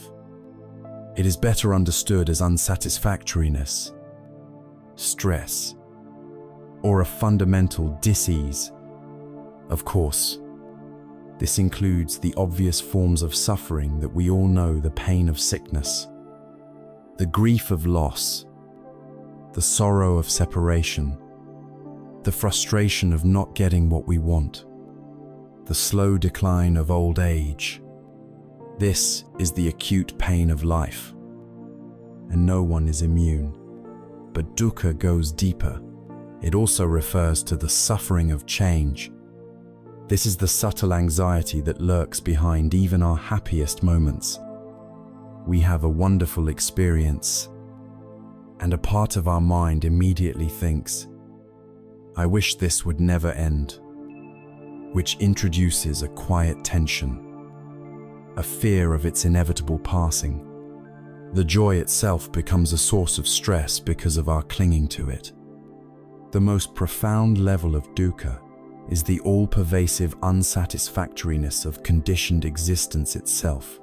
It is the background hum of restlessness that comes from being a temporary, constructed self, made of the five skandhas. It is the inherent friction of being a pendulum that is never truly at rest. To state this first truth is not an act of pessimism. A doctor who looks at a patient and says, "You are ill," is not being negative. They are being a realist. This honest, courageous, and compassionate acknowledgement of the dis-ease in our lives is the essential first step toward any possibility of healing. The second noble truth is the etiology, the identification of the cause. There is a cause of our suffering. This is perhaps the most hopeful and empowering of the four truths. Our suffering is not random. It is not a punishment from an external power. It is not an arbitrary curse. It has a specific, identifiable cause, and that cause, as the Buddha diagnosed, is tanha, the thirst of craving. It is the very puppeteer we have just been examining. It is the craving for sense pleasures, the craving to become something we are not, and the craving for our unpleasant experiences to be annihilated. It is the push and pull of aversion and desire, rooted in a fundamental ignorance of the way things truly are, an ignorance of impermanence and our own selfless nature. When the physician can point to the specific bacteria causing the infection, hope is born. The illness is no longer a terrifying mystery. Its cause is known. This means the power to heal lies not in changing the world outside, but in addressing this root cause within our own hearts and minds. We are not helpless victims. We are active participants in our own liberation. The third noble truth is the prognosis, the statement of possibility. There is an end to suffering. Having diagnosed the illness and identified its cause, the great physician now offers the profound and liberating news: this condition is curable. The cessation of suffering is possible. The word for this is nirodha, which means to cease or to extinguish. This cessation is Nibbana or Nirvana. It is crucial to understand that Nibbana is not a heaven-like place one goes to after death. It is a psychological state that can be realized right here, in this very life. It is the complete extinguishing of the fires of greed, hatred, and delusion. It is the mind freed from the grip of craving and aversion. It is the pendulum coming to a final, peaceful rest at its still center, not out of exhaustion, but out of wisdom. It is the ultimate letting go. It is peace that is unshakable, a freedom that is unconditional. This third truth is the light at the end of the tunnel. It provides the inspiration, the motivation, and the profound sense of purpose that makes walking the path not a grim duty, but a joyful journey toward an attainable and ultimate freedom. The fourth noble truth is the prescription, the medicine itself. There is a path that leads to the end of suffering. Having diagnosed the illness, identified its cause, and confirmed that a cure exists, the great physician now unrolls the scroll and writes out the detailed treatment plan. This path is known as the Magga, specifically, the Noble Eightfold Path. It is not a set of beliefs to adopt or commandments to be blindly followed. It is a practical, comprehensive, and holistic training program for living our lives in a way that directly eradicates the cause of suffering. It is a path of cultivation, a set of 8 interwoven skills that must be developed simultaneously. These 8 factors cover every aspect of our lives, and they are traditionally grouped into 3 sections: the cultivation of wisdom, right view, and right intention; the cultivation of ethical conduct, right speech, right action, and right livelihood; and the cultivation of mental discipline, right effort, right mindfulness, and right concentration.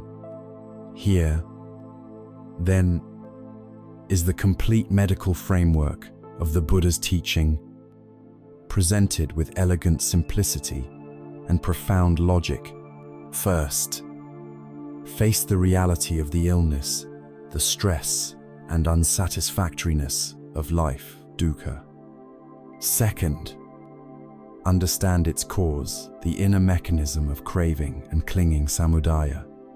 Third, hold in your heart the joyful possibility of a cure. The complete cessation of this stress is possible, nirodha. And fourth, embrace the treatment plan, the practical and noble path of practice that leads to that cessation, Magga. The diagnosis is complete. The prescription is in our hands. The only remaining question is whether we, the patient, are willing to take the medicine. The path to freedom has been mapped out for us, but it is we who must take the steps. And so, our next task is to look closely at this prescription, to understand each of the 8 precious ingredients that together form the medicine that cures all sorrow. Having received the great physician's prescription for the ending of suffering, we now unroll the scroll to examine its contents. This prescription is the Noble Eightfold Path, a sublime and practical guide to living a life of clarity, integrity, and peace. It is not a linear sequence of steps to be mastered one after another. Rather, imagine 8 strong, supple strands of fiber woven together. They create a single, unbreakable rope, a rope that can safely guide us up the treacherous mountain of our own conditioning to the summit of awakening. Each strand is essential, and each one strengthens all the others. This path is a holistic way of being, a comprehensive training that encompasses our views, our intentions, our actions, and our minds. It is traditionally divided into 3 interconnected trainings: the cultivation of wisdom, ethical conduct, and mental discipline. We begin with the training in wisdom, or paññā, for this provides the guiding light, the map and compass for our entire journey. The first strand in our rope is right view. This is the intellectual foundation of our practice. It means seeing the world and ourselves as they truly are, not as we wish them to be. It is the clear understanding of the principles we have already explored, the truth of impermanence, the nature of unsatisfactoriness, or dukkha, and the law of cause and effect, that our actions have consequences. Most importantly, right view is the clear seeing of the 4 noble truths themselves, accepting the diagnosis that there is suffering and the hopeful prognosis that there is a path to its end. Without right view, our efforts could be misguided, like a traveler with a powerful engine but no map, speeding off in the wrong direction. The second strand of wisdom is right intention. If right view is the map, right intention is our motivation, the reason we undertake the journey in the first place. It is the conscious purification of our will, turning it away from the forces of craving and aversion and toward liberation. This intention has 3 beautiful facets. First is the intention of renunciation, which truly means the intention of letting go. It is the resolve to release our clinging to pleasant experiences and our resistance to unpleasant ones, to abandon the thirst that keeps us bound to the pendulum. Second is the intention of goodwill, the resolve to abandon anger and aversion, and to actively cultivate feelings of friendliness and benevolence toward all beings, including ourselves. Third is the intention of harmlessness, or compassion, the resolve to cause no harm in thought, word, or deed. Right intention ensures that our spiritual practice is not co-opted by the ego for its own gain, but is aimed squarely at the welfare of ourselves and others. These 2 strands of wisdom guide the next division of the path, the training in ethical conduct, or sila. This is not about following a rigid set of moralistic rules out of fear or guilt. It is a joyful practice of kindness and self-respect, a way of organizing our life so that it creates peace instead of agitation. It is incredibly difficult to calm the mind in meditation when our daily actions are causing harm and creating conflict. Sila is the practice of purifying our engagement with the world. The third strand of our rope is right speech. This is the practice of using our words for healing and connection, not for harm. It means abstaining from the 4 main types of harmful speech, abstaining from lying, and instead speaking truthfully, abstaining from divisive speech, such as gossip that turns people against each other, and instead speaking in ways that promote harmony, abstaining from harsh speech, such as insults, abuse, and sarcasm, and instead speaking gently and kindly, and abstaining from idle chatter, the meaningless talk that dissipates our energy and clutters the mind, and instead speaking words that are purposeful and beneficial. The fourth strand is right action. This involves aligning our physical actions with our intention of harmlessness. At its core, it is the practice of abstaining from 3 main actions: abstaining from taking life, which means cultivating a reverence for all living beings, abstaining from taking what is not given, or stealing, and abstaining from sexual misconduct, which means avoiding any sexual behavior based on exploitation, harm, or deceit. By practicing right action, we create a field of safety and trust around us, allowing our own hearts to feel secure and at peace. The fifth strand is right livelihood. This extends the principles of ethical conduct into our professional lives, recognizing that we spend a huge portion of our time at work. It means earning a living in a profession that does not cause harm to others. This traditionally involves avoiding work that deals in weapons, in the trafficking of living beings, in meat production, in poison, or in intoxicants. More broadly, it is an invitation to align our work with our deepest values, to find a way to contribute to the world that feels wholesome and meaningful, so that our daily efforts are a source of integrity, not inner conflict.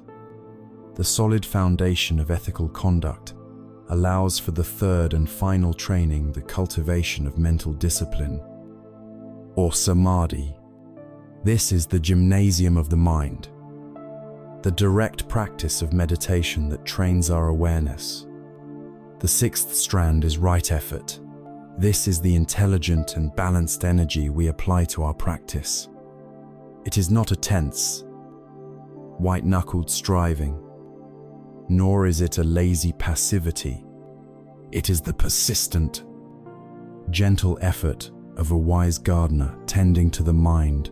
This effort has four aspects: the effort to prevent unskillful thoughts like greed and anger from arising, the effort to abandon them if they have already arisen, the effort to cultivate skillful thoughts like kindness and generosity, and the effort to maintain these positive states once they have arisen. The seventh strand is right mindfulness, the very heart of our meditative practice. This is the quality of bare, non-judgmental attention to the present moment.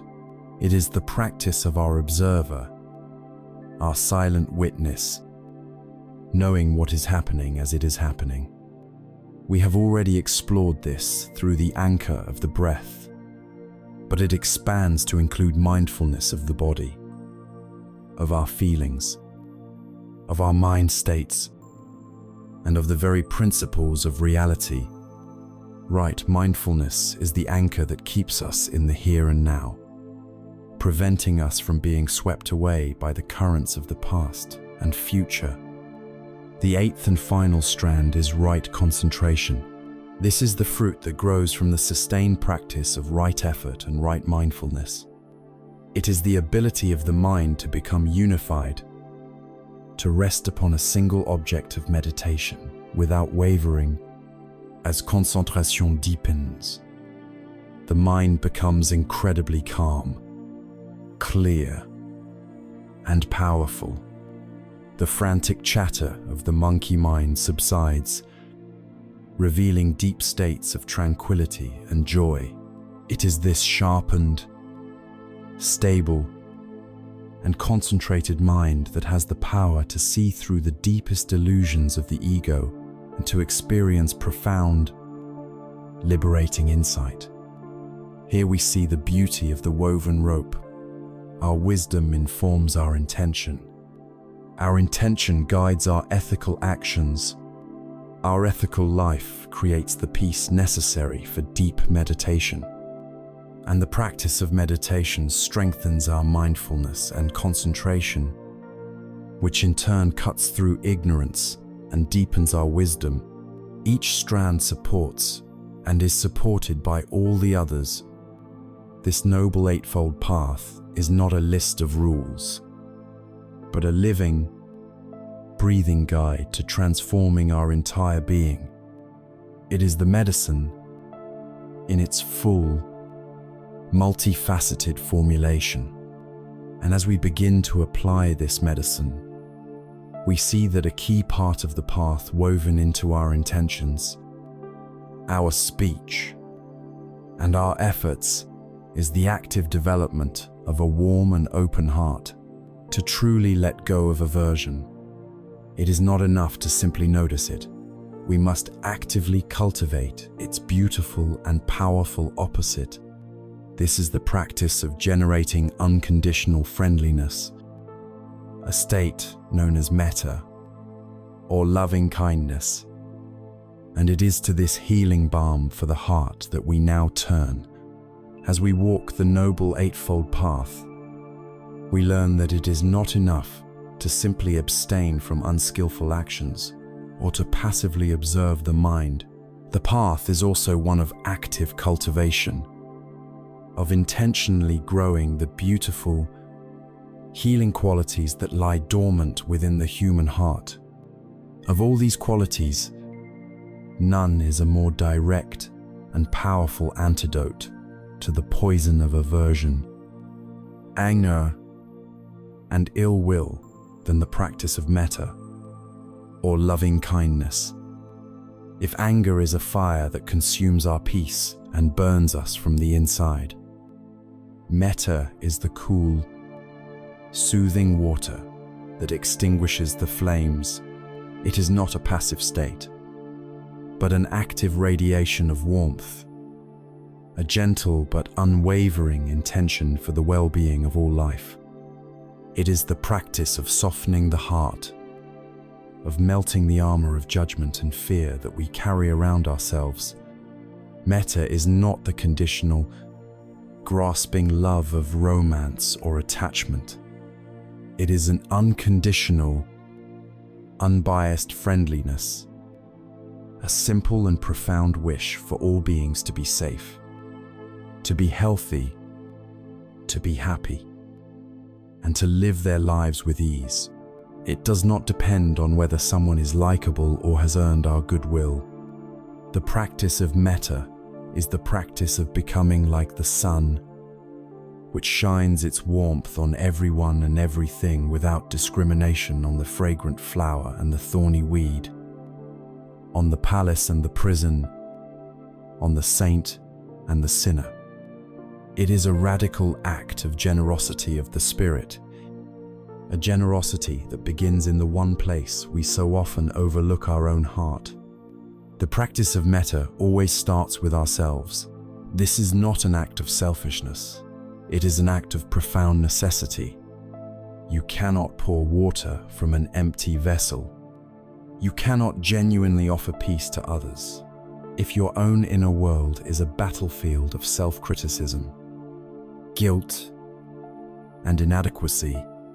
For many of us, especially in a culture that prizes self-improvement through harsh judgment, offering kindness to ourselves is the most difficult step of all. We feel we don't deserve it, that it is indulgent, but it is the essential foundation, and so the practice begins here. Find a comfortable posture and perhaps place a hand gently over the center of your chest. A simple gesture of warmth and self-acceptance. Then, silently, like a gentle inner mantra, you begin to offer the phrases of loving kindness to yourself. You can use the traditional phrases or any words that resonate with you. Softly, patiently, you repeat, "May I be safe. May I be healthy and strong. May I be happy. May I live my life with ease." You are not trying to force a feeling. You are simply planting seeds. The ground of your heart may be hard and dry from years of neglect and self-judgment. At first, the words may feel hollow or even absurd. A critical voice might arise, shouting, "You don't deserve this. Do not fight this voice. Let it be another cloud in the sky." Your only task is to continue, gently and persistently, to offer the phrases. Let them be like a soft rain, slowly seeping into the hardened ground. May I be safe. May I be happy. Over and over, you offer this gift of kindness to the one person who has been with you through every moment of your life. Once you have established some small measure of warmth and acceptance for yourself, you begin to extend the circle. The second stage is to bring to mind a benefactor or a dear friend, someone for whom you have easy, uncomplicated feelings of love and appreciation. It could be a mentor, a family member, a close friend, or even a beloved pet. Picture them in your mind's eye. Feel the natural warmth that arises, and then direct the phrases toward them. May you be safe. May you be healthy and strong. May you be happy. May you live your life with ease. Here, we are harnessing an existing current of affection and making it a conscious, focused intention. We are learning what metta feels like in an easy context, strengthening the muscle of the heart. Next, the circle expands to include a neutral person. Bring to mind someone you see regularly but for whom you have no strong feelings. Positive or negative, it could be the cashier at your grocery store, the person who delivers your mail, a co-worker you don't know well. First, take a moment to see their humanity. Remind yourself, just like me, this person wants to be happy. Just like me, this person wishes to be free from suffering. This simple reflection breaks down the wall of indifference.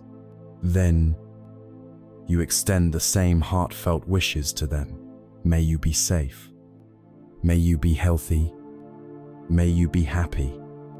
May you live with ease. In this stage, we are training the heart to go beyond its habitual circle of preference and bias. We are learning to offer kindness simply because someone is a fellow living being. The fourth stage is the most challenging and transformative. Here, we extend loving kindness to a difficult person, someone with whom we have conflict, resentment, or anger. It is wise to start with someone only mildly difficult, not the source of your deepest wounds. The purpose of this stage is crucial to understand. It is not to condone their harmful actions or to let them off the hook. The purpose is to free yourself. Holding onto anger, as we have learned, is like holding a hot coal with the intent of throwing it at someone else. You are the one who gets burned. This practice is the act of dropping that hot coal. You bring the person to mind, and again, you try to see their humanity, to recognize that their harmful actions likely come from their own deep pain, confusion, and suffering. And then, as an act of profound self-liberation, you extend the phrases, may you be safe, may you be happy, may you be free. If this feels impossible, that is perfectly okay. You can simply wish, may you be free from the anger and hatred that causes you to harm others, or you can return to the previous stage and continue to strengthen your own heart. This is a practice of courage and deep compassion for your own freedom. Finally, having moved through these specific stages, you allow the feeling of metta to become boundless. You radiate it outwards in all directions, to all of the people in the room with you, in your building, in your city, to friends and strangers, to those you like and those you don't. You extend it to all animals, to all beings in the air, on the earth, and in the water. You radiate it forward and backward, up and down, to all corners of the universe. May all beings everywhere, without exception, be safe. May all beings be healthy. May all beings be happy. May all beings live with ease and be free from suffering. As you engage in this practice over time, something remarkable happens. The rigid, defended fortress of the self begins to soften. The sharp lines that divide me from you begin to blur. In wishing for the neutral person and even the difficult person to be happy, you are forced to see the universal truth that connects all of us, the fundamental aspiration to find happiness and to be free from pain. You see that at our core, we share the same basic desire. This direct, heart-based insight dissolves the illusion of separation that the ego works so tirelessly to maintain. Metta is not just a feel-good exercise. It is a profound practice of wisdom that melts the self and reveals the truth of our interconnectedness.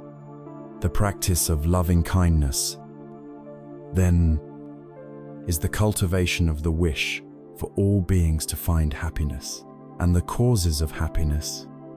It is the sun, shining its warmth upon the world, but as our hearts become more open and tender, we inevitably see that the world is filled not just with the potential for happiness, but with the raw, undeniable presence of suffering. A simple wish for happiness can feel incomplete in the face of deep pain. The heart, now softened by metta, naturally develops a further capacity, a trembling, a responsive quiver, in the face of another's suffering. It is the deep wish not just for others to be happy, but for them to be free from their pain. This sacred movement from well-wishing to a deep, active empathy with suffering is the journey from loving kindness to its twin sister, the sublime quality of compassion, or karuna, and it is into this tender embrace of reality that we will step next. As the warmth of loving kindness begins to soften the hardened soil of the heart, a new capacity begins to emerge. Metta, the wish for all beings to be happy, is the sun that illuminates the world. But when that warm light falls upon a place of pain, upon a wound, upon the undeniable reality of suffering in ourselves and in others, a different quality is called for. The heart, made tender by metta, now begins to tremble in response to that pain. This is karuna, or compassion. It is the natural resonance of an open heart in the presence of suffering, coupled with the deep aspiration for that suffering to be relieved. If loving kindness is the wish, may you be well. Compassion is the heartfelt response. Your pain matters to me. It is essential to understand what compassion is and what it is not. Compassion is not pity. Pity looks down from above, creating a distance between the observer and the sufferer. Pity says, "Oh, you poor thing," and in doing so, it subtly reinforces the ego's sense of separation and superiority. Compassion, in contrast, meets the other on level ground. It recognizes the shared humanity in suffering and says, "I am with you in this." More importantly, true compassion must be distinguished from what is often called empathetic distress or idiot compassion. This is what happens when we encounter the pain of another and become so overwhelmed by it that we drown. We take on their suffering, become paralyzed by anxiety or grief, and are rendered helpless. We burn out. This is not a skillful response. For a drowning person cannot save another. True karuna is the wise heart's response to pain. It is the perfect balance of a tender heart and a steady mind. It is the courage to stay present with suffering, to touch it with a gentle and unwavering awareness, without turning away and without being consumed by it. It is this quality of resilient and courageous empathy that allows us to be of genuine service to ourselves and to the world. The great archetypal image of this quality is the Bodhisattva of compassion, known as Avalokiteshvara, the one who hears the cries of the world. This being is often depicted with 1,000 arms, and in each hand is a different tool to help alleviate suffering. This is a powerful metaphor. The Bodhisattva is not paralyzed by the world's pain, he is energized by it. He does not simply feel the pain, he responds with skillful, appropriate, and boundless action. This potential for wise, active compassion lies within each of us, like loving kindness. The cultivation of compassion must begin with ourselves. It is a profound act of letting go of the war we have been waging against our own pain. We spend so much of our lives trying to distract ourselves from, suppress, or deny our own sorrows, failures, and insecurities. We treat our own suffering as an enemy to be vanquished. Self-compassion practice invites us to do something radical, to turn toward our pain and offer it kindness. How can we possibly hope to sit with the immense suffering of the world if we cannot even bear to be with our own? The practice is simple and gentle. Bring to mind a difficulty you are currently facing, a source of stress or emotional pain. Instead of delving into the story behind it, simply allow yourself to feel the raw sensation of the suffering in your body. Where do you feel it? Perhaps it is a tightness in your chest, a knot in your stomach, a heaviness in your shoulders. Now, instead of resisting this feeling, you can begin to soften around it. You might place a hand on your heart, a gesture of physical comfort and soothing, and then you offer yourself phrases of compassion. Not, "May this go away," but rather, "This is a moment of suffering." This first phrase is a simple, honest acknowledgement. It is a moment of truth. Then you can add, "Suffering is a part of life." This reminds you that your pain does not mean you are flawed. It means you are a human being, connected to everyone else through the shared experience of life's difficulties. And finally, you offer the wish, "May I be kind to myself in this moment. May I hold my pain with tenderness." You are not trying to fix the pain or make it disappear. You are fundamentally changing your relationship to it. You are moving from being an adversary of your pain to becoming a compassionate friend to it. You are learning to hold your own sorrows with the same tenderness you would offer to a crying child. This is not selfish. It is the essential training that builds the emotional resilience and strength needed to face the suffering of others without being overwhelmed. It is by holding our own pain with grace that we learn how to touch all pain with grace. As we cultivate this compassionate friendship with ourselves, our perception of others begins to transform. When we see someone acting out of anger, greed, prejudice, or arrogance, our habitual reaction is often judgment.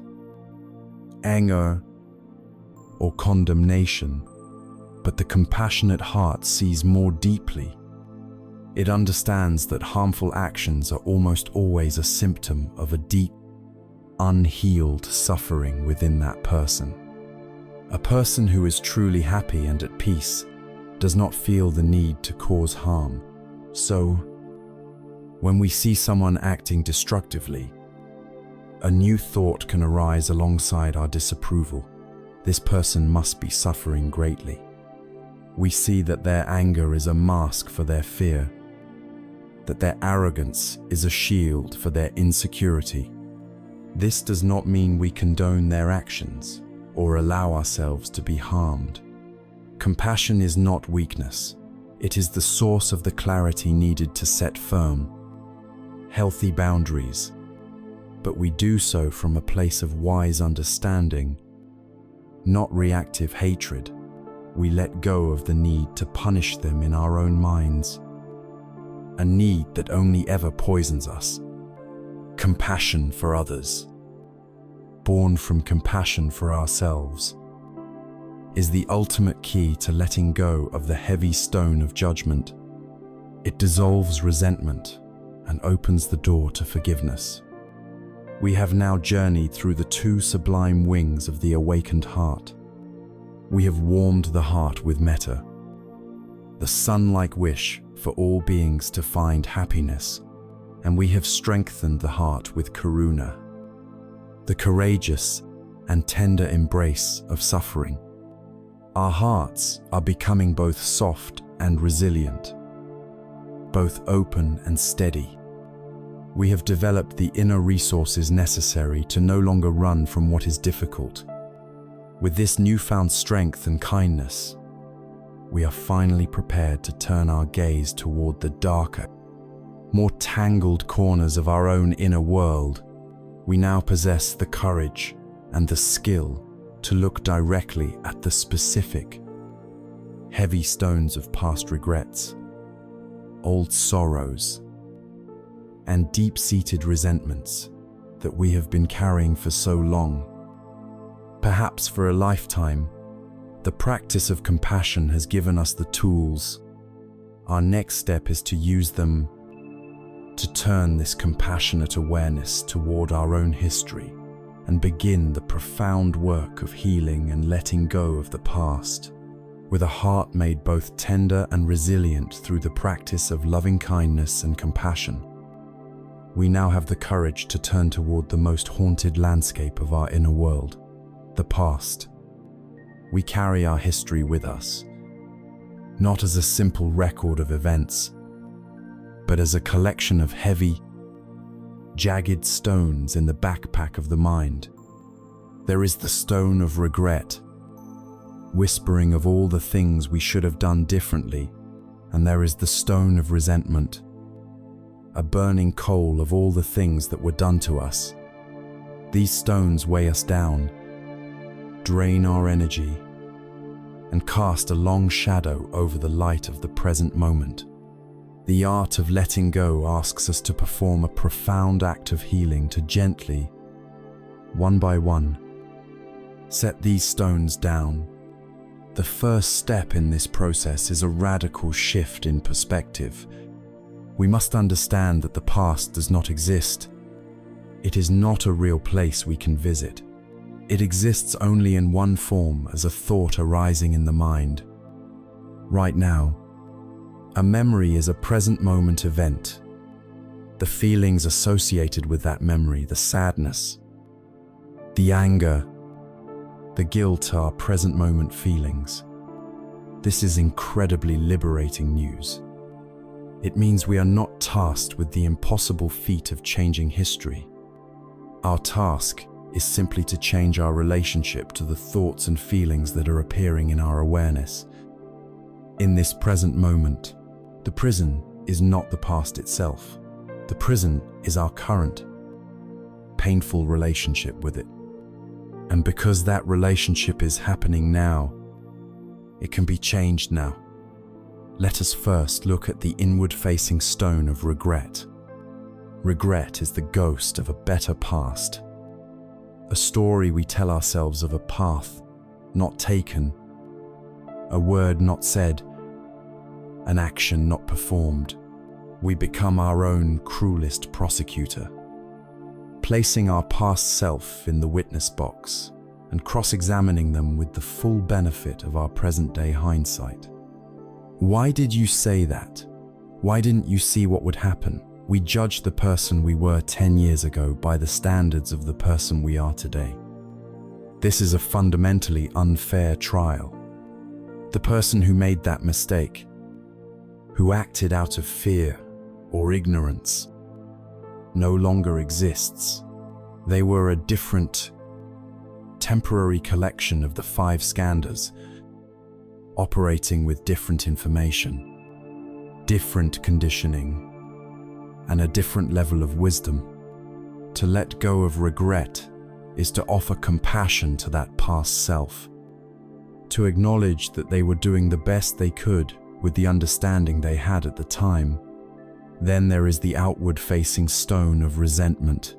This is the story of what someone else should not have done, a burning ember of injustice that we keep alive with our own anger.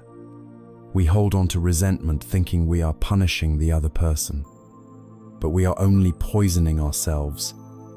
To hold resentment is to be chained to the very person who hurt you, allowing them to live rent-free in the most precious real estate of your mind. Letting them go is not primarily for their benefit, it is for yours. It is the act of reclaiming your own mental and emotional freedom.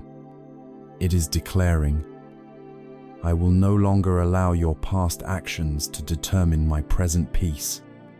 The path to releasing these stones is a process of deep healing that unfolds in 4 compassionate stages.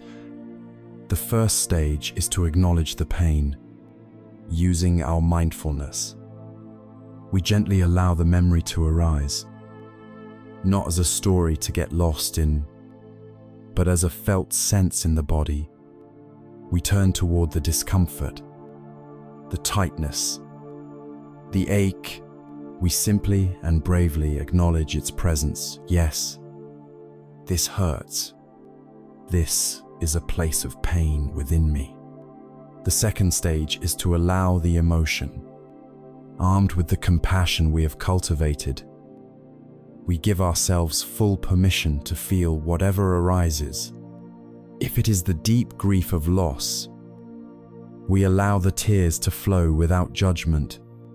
If it is the hot energy of anger, we allow that energy to be felt in the body without needing to translate it into harmful action or words.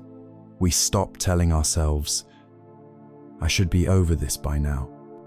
We honor the truth of our experience, creating a safe space for the raw emotion to be held and heard. The third stage is to understand with wisdom. We gently shift from feeling to inquiring. We bring our right view to the situation. If we are working with a regret, we can ask ourselves with genuine compassion, what was happening in my life at that time? What fears or insecurities were driving me? We look at our past self not with condemnation, but with the understanding eyes of a wise and loving friend. If we are working with a resentment, we can reflect on the suffering of the other person.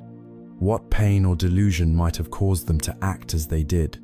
This does not excuse their behavior, but it frees us from the simplistic, dualistic story of good versus evil, victim versus perpetrator.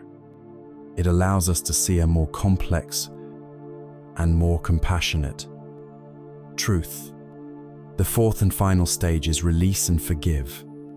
Forgiveness is perhaps the most misunderstood of all spiritual concepts.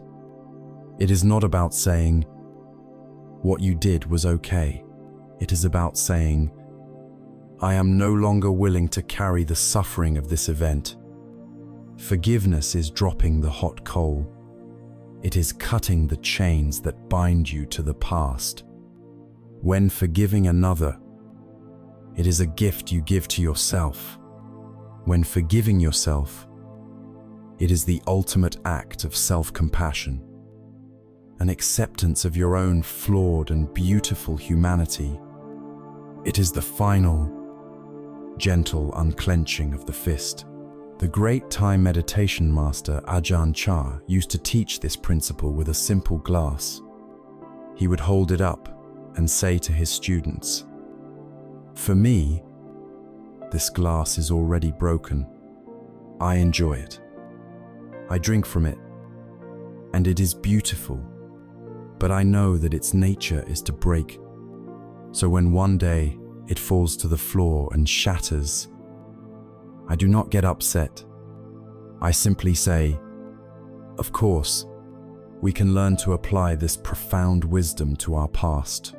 We can look at a painful memory, a mistake, a loss, and learn to say, of course, not with cynicism or resignation, but with a deep, peaceful acceptance that it already happened. The glass is already shattered. To rage against it, to wish it were otherwise, is as futile as yelling at the broken pieces on the floor. It is an argument with a history that cannot be changed. To say, of course, is to end the argument. It is a peaceful surrender to reality.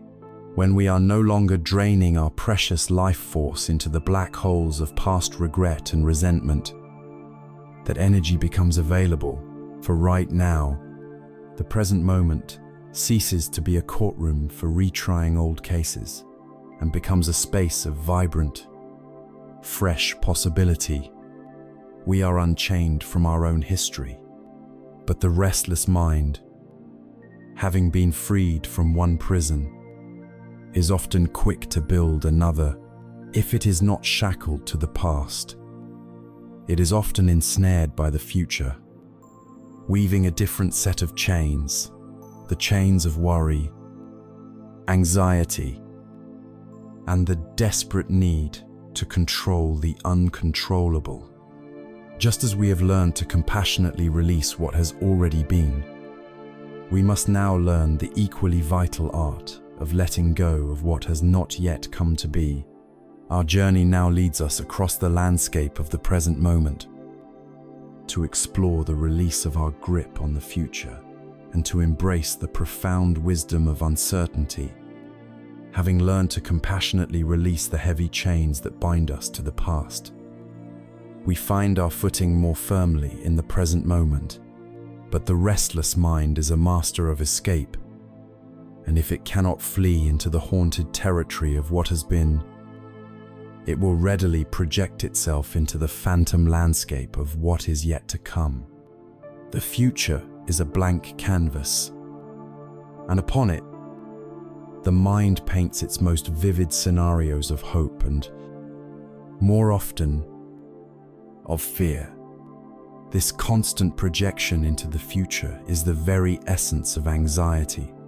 It is the practice of pre-suffering, of experiencing the pain of negative outcomes that have not happened, in all likelihood, never will.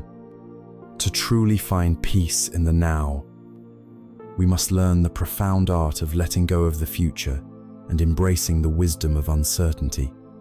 The first crucial step is to draw a clear line in the sand between wise planning and corrosive worrying. These two activities may seem similar, as both are directed toward the future, but they are polar opposites in their nature and their effect on our well-being. Planning is a skillful, present-moment activity.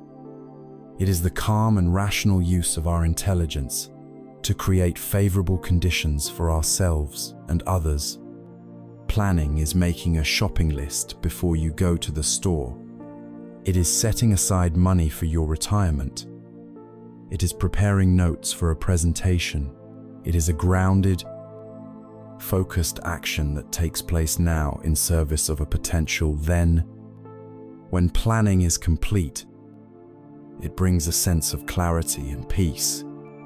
Worrying, on the other hand, is an unskillful, negative mental state that is completely divorced from effective action. Worry is the mind spinning its wheels in the mud of what if. What if I get sick? What if they leave me? What if I lose my job? What if I fail? Worrying is a repetitive, circular, an anxious monologue that has no resolution. It does not lead to insight or effective solutions. It only leads to more anxiety. It is a state of mental paralysis, a turbulent storm of thought that drains our vitality and poisons our present moment. Planning is the wise architect drawing a blueprint. Worrying is the frightened ghost haunting a house that has not yet been built. The practice of letting go of the future does not mean abandoning planning. It means abandoning the toxic and futile habit of worry. To do this, we must make peace with a fundamental truth of existence. Life is uncertain.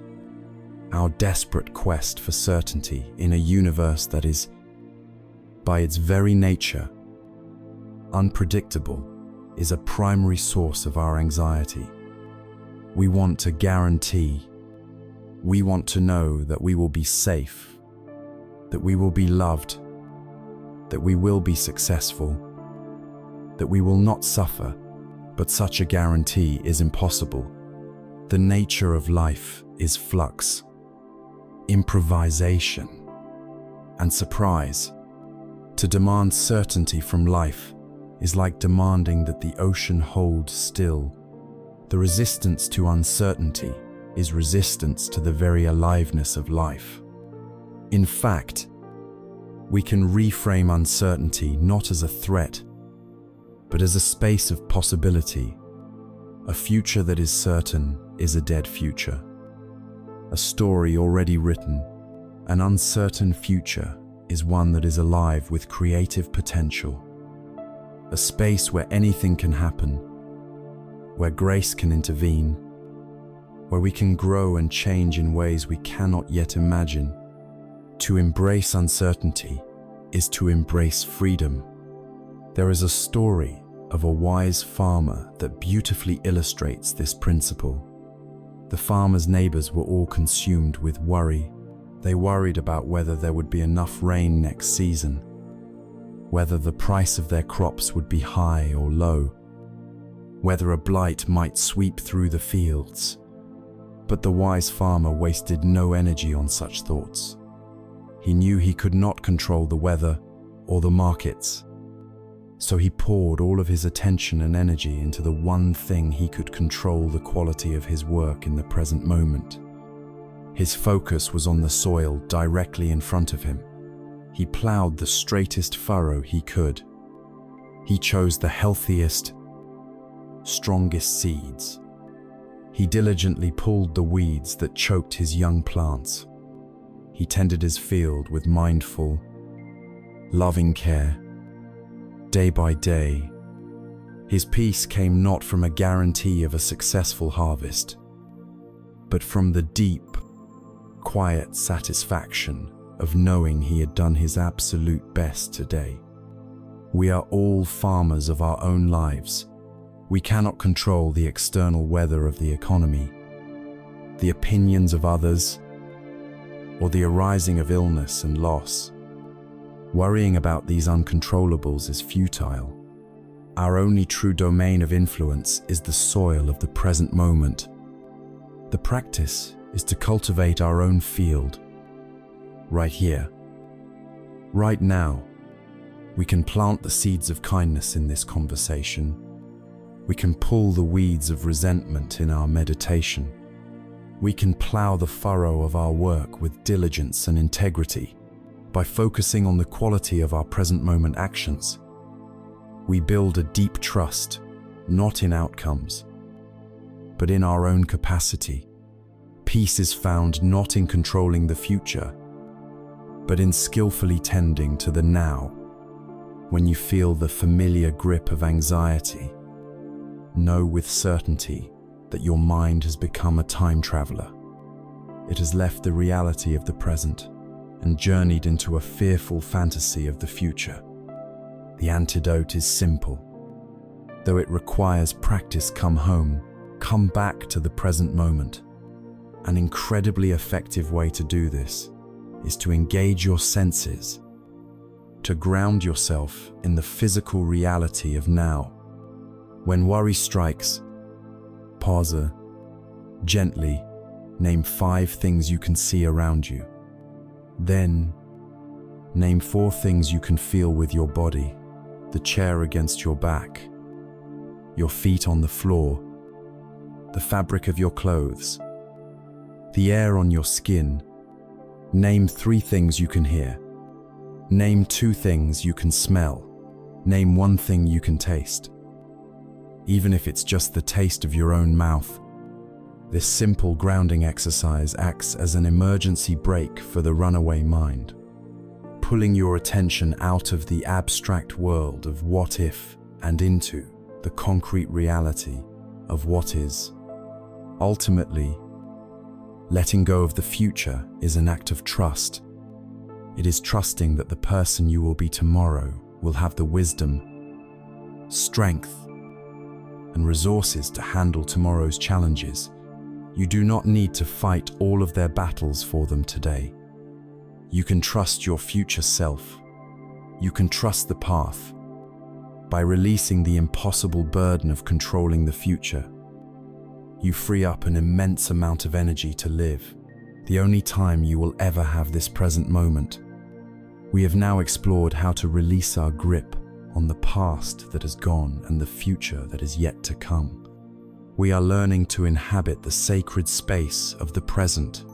Yet, there is one area of our lives where our attachments to the past and our anxieties about the future converge with the most powerful force. This is the realm of our relationships. We build elaborate webs of expectations for our partners, our children, our friends. We cling to ideas of how they should be, how they should treat us. We carry resentments from past hurts and anxieties about future abandonment. It is in the beautiful, messy, and complex dance of human connection that the practice of letting go finds its most profound challenge and its most rewarding application. Therefore, our next essential step is to bring this wisdom directly into the heart of our relationships with others. Having learned to release our anxious grip on the past and the future, we return to the present moment, only to find our greatest challenge and our greatest opportunity. It resides in the faces of the people we share our lives with: our partners, our parents, our children, our friends. It is here, in the beautiful, messy, and intricate dance of human relationship, that our attachments are strongest, our expectations highest, and our potential for both suffering and joy is at its peak. To apply the art of letting go to our relationships is perhaps the most profound practice of all, for it asks us to untangle what we call love from what is actually fear, and to discover a connection based not on bondage, but on freedom. We must begin with a courageous and sometimes difficult truth. Much of what we call love in our culture is, in fact, a form of clinging, or attachment, is born from fear. It is the fear of being alone, the fear of being abandoned, the fear of not being enough on our own. It is a feeling of inner lack, a deep emptiness that we project onto another person, hoping they will fill it. When we are clinging, we see the other person not as a whole and separate individual, but as a source of our own happiness and security. This gives rise to the language of possession, my partner. My friend, it breeds jealousy. The fear that our source of happiness will be taken away. It fuels the need for control, the desire to shape the other person's behavior, to meet our own needs. It masquerades as romance in the phrase, "I can't live without you." But this is not a statement of love. It is a statement of dependence. It is a confession that we have made another person responsible for our own well-being. True love, the love that is born from a spiritually mature heart, comes from a place of fullness, not lack. It is the expression of our own inner well-being, not the search for it. It is rooted in the qualities of loving kindness, metta, and compassion karuna. It is the genuine, unconditional wish for the other person to be happy and free from suffering. And here is its most radical and liberating quality. This wish for their happiness holds true, even if that happiness does not include us. True love does not seek to possess, it seeks to liberate. It is a love that honors the other's autonomy, their unique path, and their freedom to be who they are. Imagine you are holding a small, precious bird in your hand. If you are driven by fear and attachment, you will clench your fist around it. You are terrified. It will fly away. In this clenched fist, you possess the bird, but you have destroyed everything that makes it beautiful. Its wings are crushed. Its song is silenced. It is no longer a living, vibrant being. It is a captive, a prisoner of your fear. This is clinging. Now, imagine you hold the bird in your open palm. You offer it a place of warmth and safety, but you do not restrain it. It is free to fly away at any moment. This requires trust and a willingness to be vulnerable. But if the bird chooses to stay, if it chooses to rest in your open hand, its presence is a gift, a connection born of freedom, not force. This is true love. The great question we must ask ourselves in our relationships is, this is my love, a clenched fist, or an open hand? Letting go in relationships means learning to open that hand. And the first thing we must release is our web of expectations.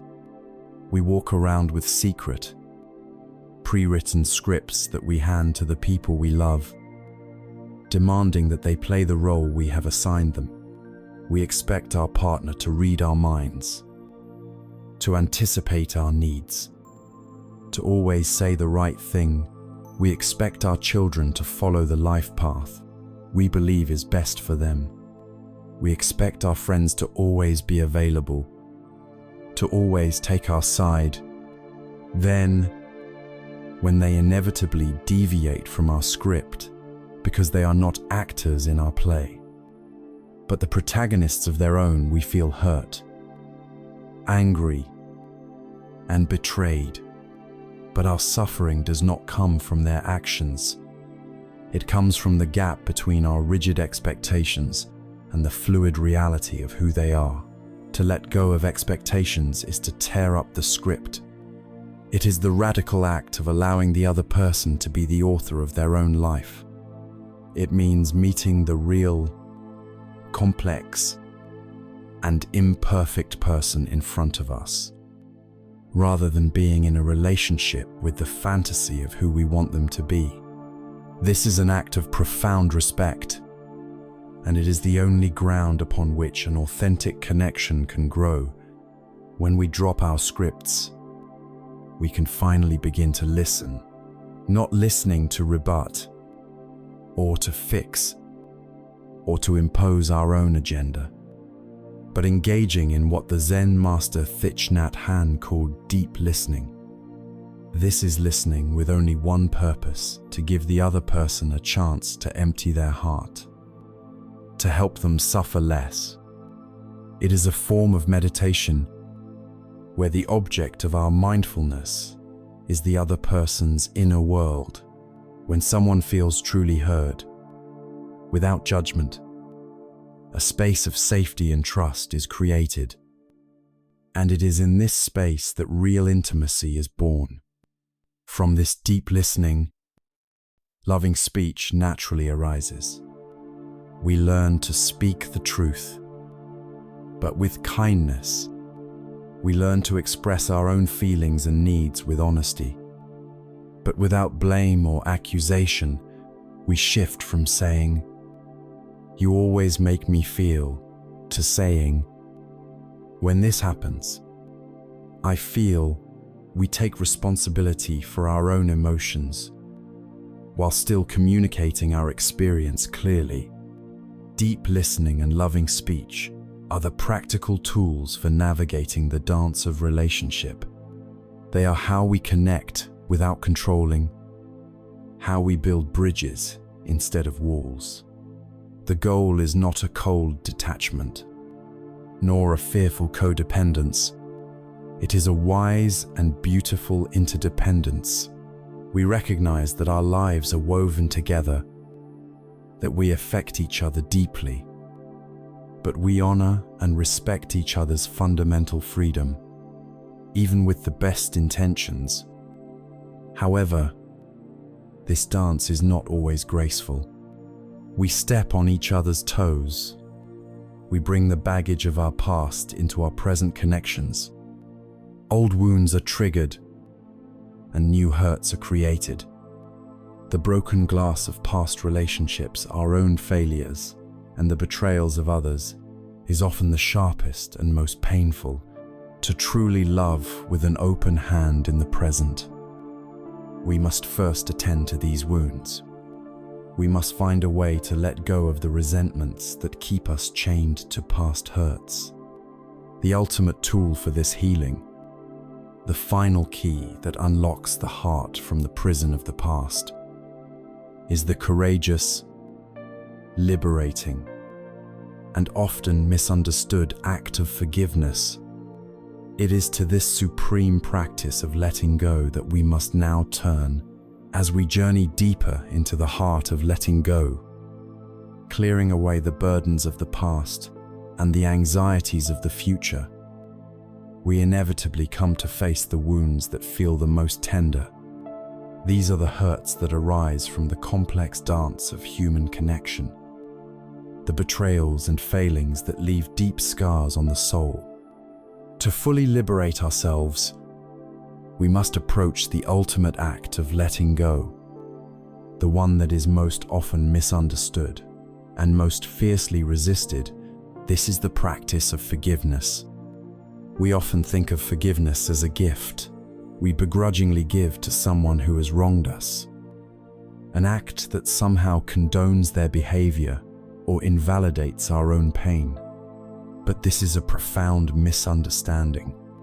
Forgiveness, in its truest sense, is not a gift for the other person at all. It is the ultimate gift of freedom we give to ourselves.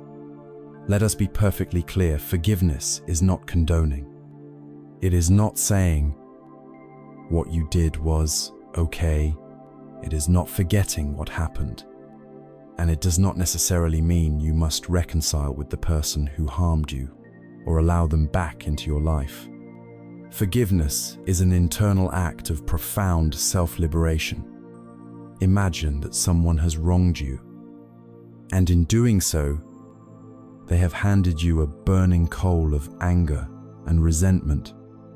Unforgiveness is the act of clutching that hot coal in your own hand, day after day, year after year, believing that by holding on to it, you are somehow punishing them. But who is being burned? The pain of the original wound may be long past, but the daily suffering of carrying that burning coal is a continuous, self-inflicted agony. Forgiveness is the conscious, courageous, and deeply compassionate decision to open your hand and drop the coal, not because they deserve it, but because you deserve to be free from the pain of being burned. The state of unforgiveness is a full-time job for the mind. It requires us to maintain a mental courtroom where we are perpetually retrying the case.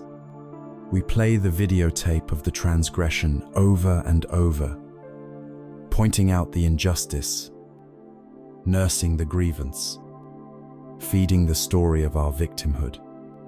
This process consumes an immense amount of our life force, energy that could be used for joy, creativity, and connection in the present. To forgive another is to resign from this exhausting job.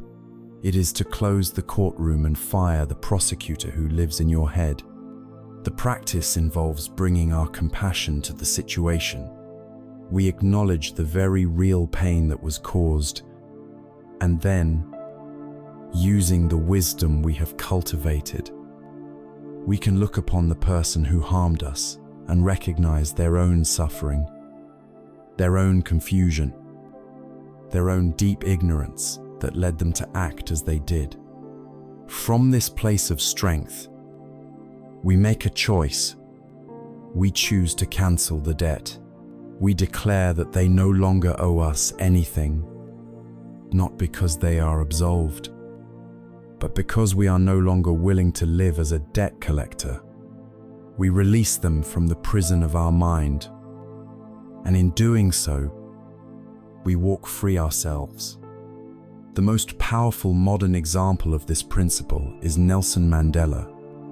After being unjustly imprisoned for 27 years under brutal conditions, he finally walked out of prison, a free man.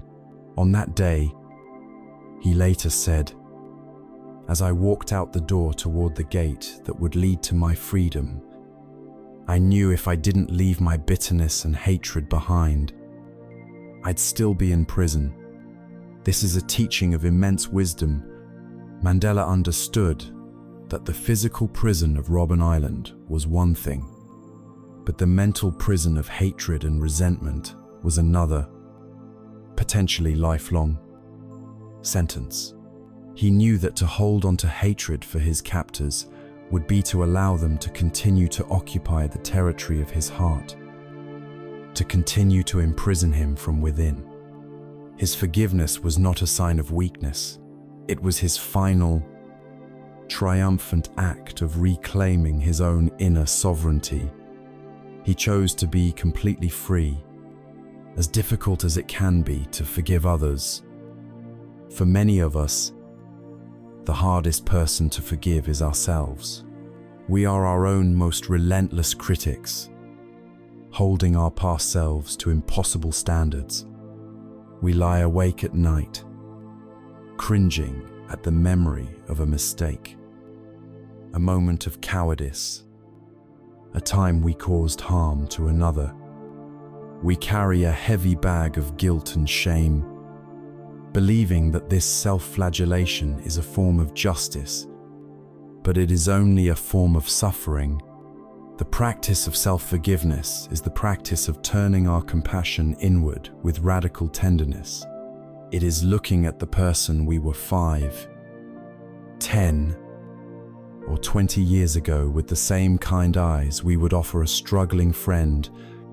We must acknowledge the harm we may have caused, without flinching, but also without spiraling into shame.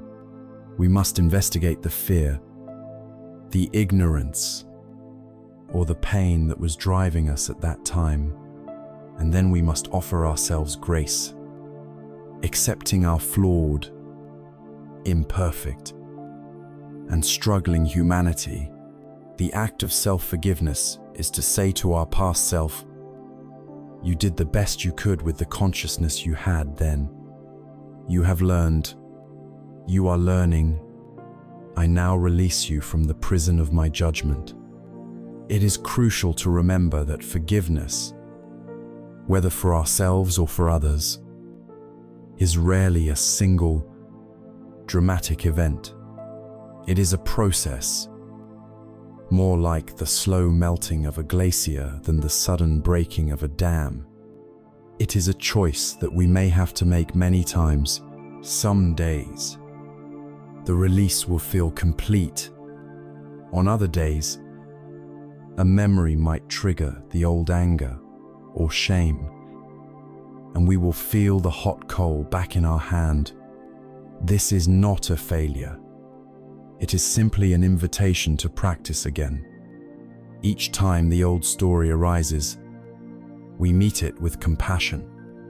We acknowledge the pain, and we gently, patiently, renew our intention to let it go. It is a practice of immense kindness, patience, and courage as we engage in this profound work, releasing the past, letting go of the future, softening our attachments in relationships, and dropping the hot coal of unforgiveness.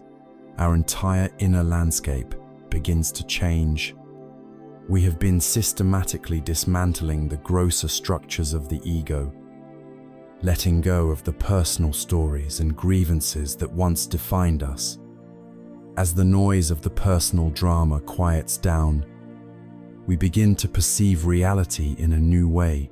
The world, which once seemed so solid, so defined by the sharp boundaries between me and not me, subject and object, starts to reveal a more subtle, fluid, and mysterious nature. With the fog of our personal suffering beginning to clear, we can sense a vast, open, and luminous space at the heart of all things.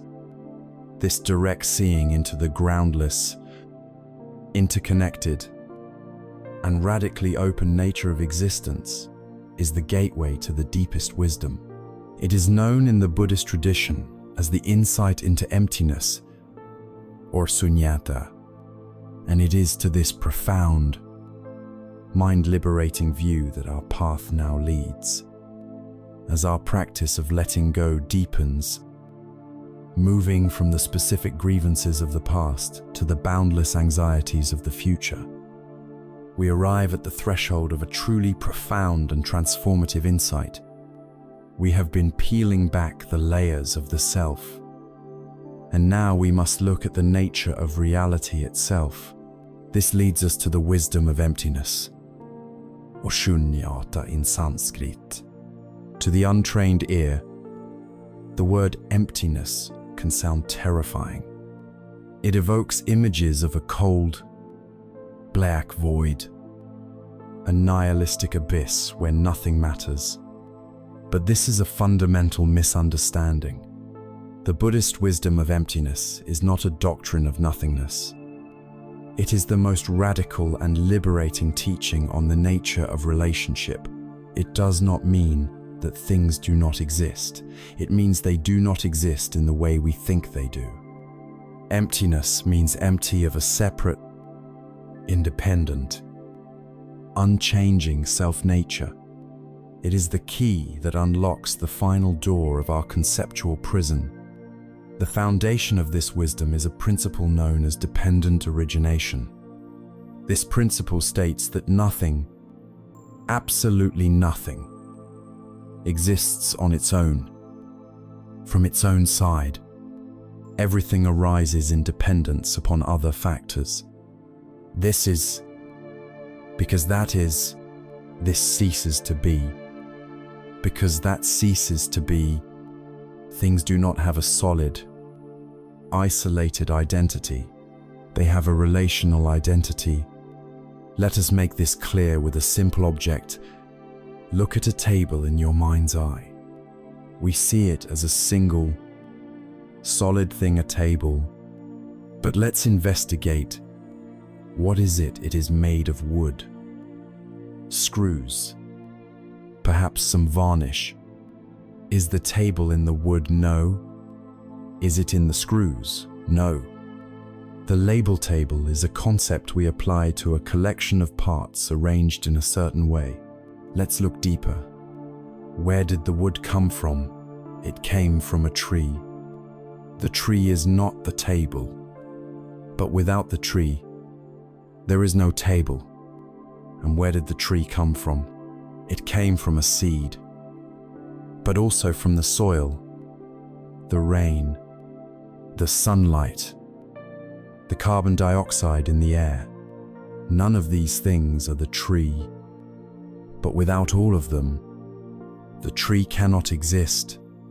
The screws came from ore mined from the earth, smelted in a factory by workers who ate food grown by farmers. The design of the table came from a mind which was shaped by a culture. When we look deeply at the table, we see the entire universe is present within it. It has no independent, self-contained tableness.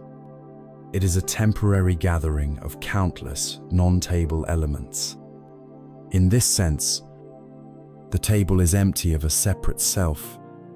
The great Zen master Thich Nhat Hanh explained this with the beautiful image of a simple sheet of paper. He would hold it up and invite us to look deeply. If we look with the eyes of wisdom, we can see a cloud floating in the sheet of paper. Why? Because without a cloud, there is no rain. Without rain, the trees cannot grow. And without trees, we cannot make paper. So the cloud is essential for the paper's existence. If we look further, we see the sunshine. The sunshine is also in the paper, because without it, the tree cannot perform photosynthesis. If we continue to look, we see the logger who cut down the tree, and we can see his parents and the bread he ate for breakfast. In the bread, we can see the wheat field, the farmer, and the sun and rain that grew the wheat. In the paper mill, we see the iron ore that became the machines. If we were to take any one of these non-paper elements away, if we took away the cloud, or the sun, or the logger, the sheet of paper could not exist. So the paper is empty of a separate, independent self, yet, at the same time, it is full of the entire cosmos. It inter-is with everything else. Now, with courage, let us turn this powerful lens of inspection upon ourselves. We have this strong, seemingly undeniable feeling of being a solid. Separate me. But where is this me to be found? We have already performed the analysis of the 5 skandhas. Our body, our form, is a temporary collection of non-us elements. The food we ate, the water we drank, the air we are breathing right now, our feelings, perceptions, and mental formations arise and pass away in dependence upon causes and conditions. Our consciousness flickers in and out of being, dependent on an object to be conscious of. Just like the sheet of paper, we are empty of a separate self. Look deeply into your own hand. You can see your parents and their parents and all your ancestors. You can see the sun, the clouds, and the earth, which have provided the food that built these very cells. You can see the teachers, friends, and enemies whose words and actions have shaped your mind. The being you call me is a dynamic, flowing process, a temporary confluence of the entire universe. There is no solid, unchanging core to be found. The self is empty. Why is this insight so profoundly liberating? This is the heart of the matter. When we believe things have a solid, independent self-nature, we can become attached to them, we can crave them or feel aversion to them. We treat them as real, graspable entities. But when you see, with the eye of wisdom, that the object of your desire is not a solid thing, but a fleeting, dreamlike process, the clinging naturally relaxes. How can you grasp a cloud? How can you possess a river? The thirst of craving loses its object. Even more profoundly, when you see that the I who is doing the craving is also empty of a solid self, the entire structure of suffering collapses. Who is it that is being insulted? Who is it that is failing? Who is it that is afraid of death?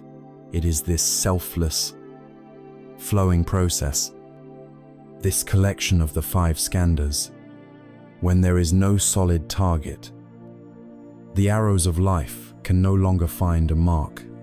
This is the ultimate letting go. It is not just letting go of a particular problem or attachment.